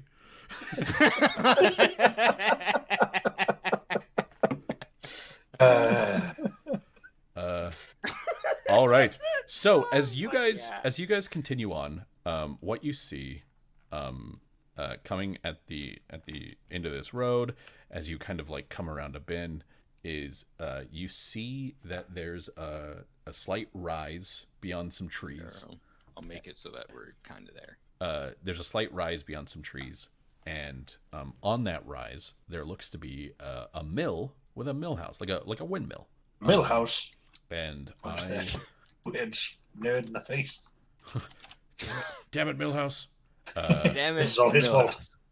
So, I will do the thing, but I will make the lighting first because I'm learning. Mhm. Dude, it's all good. I'm learning. Fuck you, Foundry. I love you. Fuck you, Foundry. No. It's It gone. It only No. took how many months? How many Hey, months? shut up. Damn, the savagery that Noah brings tonight. Yeah, I don't like this thing where Noah makes fun of me. Oh, sorry. That's the one I'm really insulted about. That is one step too far. That is a bit much. Anybody else and it'd be fine, but Noah. The only thing that'd make it worse is if Mike did it. Yeah. Yeah. Like I'm just not even gonna add to the joke. Just yes. No, there was no little add-on. Yeah. It was just a statement. Okay, so you guys all what you see in front of you is what looks to be, and like you can't see it because of the here. The lack of lighting. Well, you can't see it because it's multiple stories, but this is like a full windmill. It's at least 3 or 4 stories tall. What you see over here is that basically this area looks to be a house, and then under here is some sort of storage area with more house above it. So this house is about 3 stories tall as well. Yeah, so that's kind of what you're getting from all of this. Is that does that make sense? Where it's like you have a storage area underneath house. I forget what you call that. Like the house is kind of a loft. I What, like guess? a basement or a cellar? No, it's not a basement. Like you could pull a wagon in here, but there's still house. Offload site? Hold. Maintain hold. Let me enable sight on the other map, and I will. Some things are just so much easier to describe if you can just like if we were in person, I'd be like, it's like this, and I would draw it from the side. That would make sense. Yeah. Do you see what I mean here? Where there's house over here. Oh, so it's you pull a wagon underneath it. Oh, okay. Yeah. Does that make sense now? Yes. Cool. It's basically a storage room underneath. Yes. I gotcha. So you've got. Oh shit. I guess I could do. I don't know if the word for whatever this is. I also don't know the word for whatever this is. So you have house, and then you have sort of storage area, and then you have more house. There you go. Look, it's Thank you. gorgeous. Dude, it's an exact replica. Beautiful. And I always thought I couldn't make maps. Shit. Don't doubt yourself ever again. Yes. So that's what you see in terms of the overall structure of this place. In terms of the overall structure, it appears to be a mill with a mill house. This rise comes up, and all that's really on the rise is the mill. And you see that none of the trees around here are nearly as big as the mill is. which probably attributes to the mill being built here. And yeah, it looks like it is in sort of a slight bit of disrepair. And you know, where there's like some of the stone is a little chipped, some of the wood looks a little old, like it has a little wood rot, but for the most part, it's standing and it's doing its thing. And Nice. yeah, Milling about. yeah, just milling about, Ooh, well doing done. mill things. So yeah, that's what you all see. Does anybody feel like this is like the proving thing that everybody's been alluding to? Oh, I am certain it is. Okay. What I'm going to specific become a portion? citizen. Said for Sidna. I didn't know you could talk like that. For Sidna's Ralph Wiggum. I'm in danger.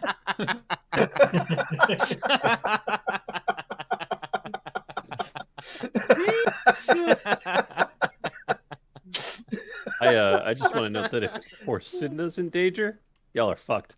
Dude, no, Yeah, you all I've get been that. fucked since I joined the party. Fair, valid. Yeah. Actually, that is a very fair statement. You've just been getting thrashed.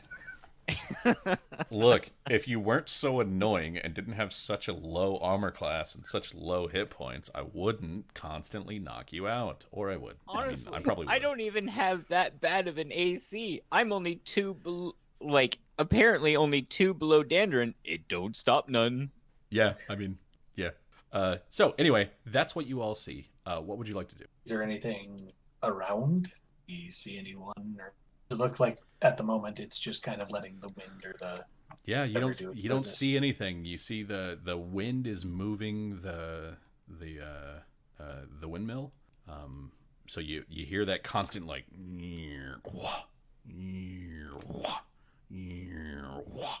of like Is that a how windmill, windmill just sounds? kinda, yeah. It sounds like a Old ones. like every now and then as it gets lower, you hear that like whoosh as the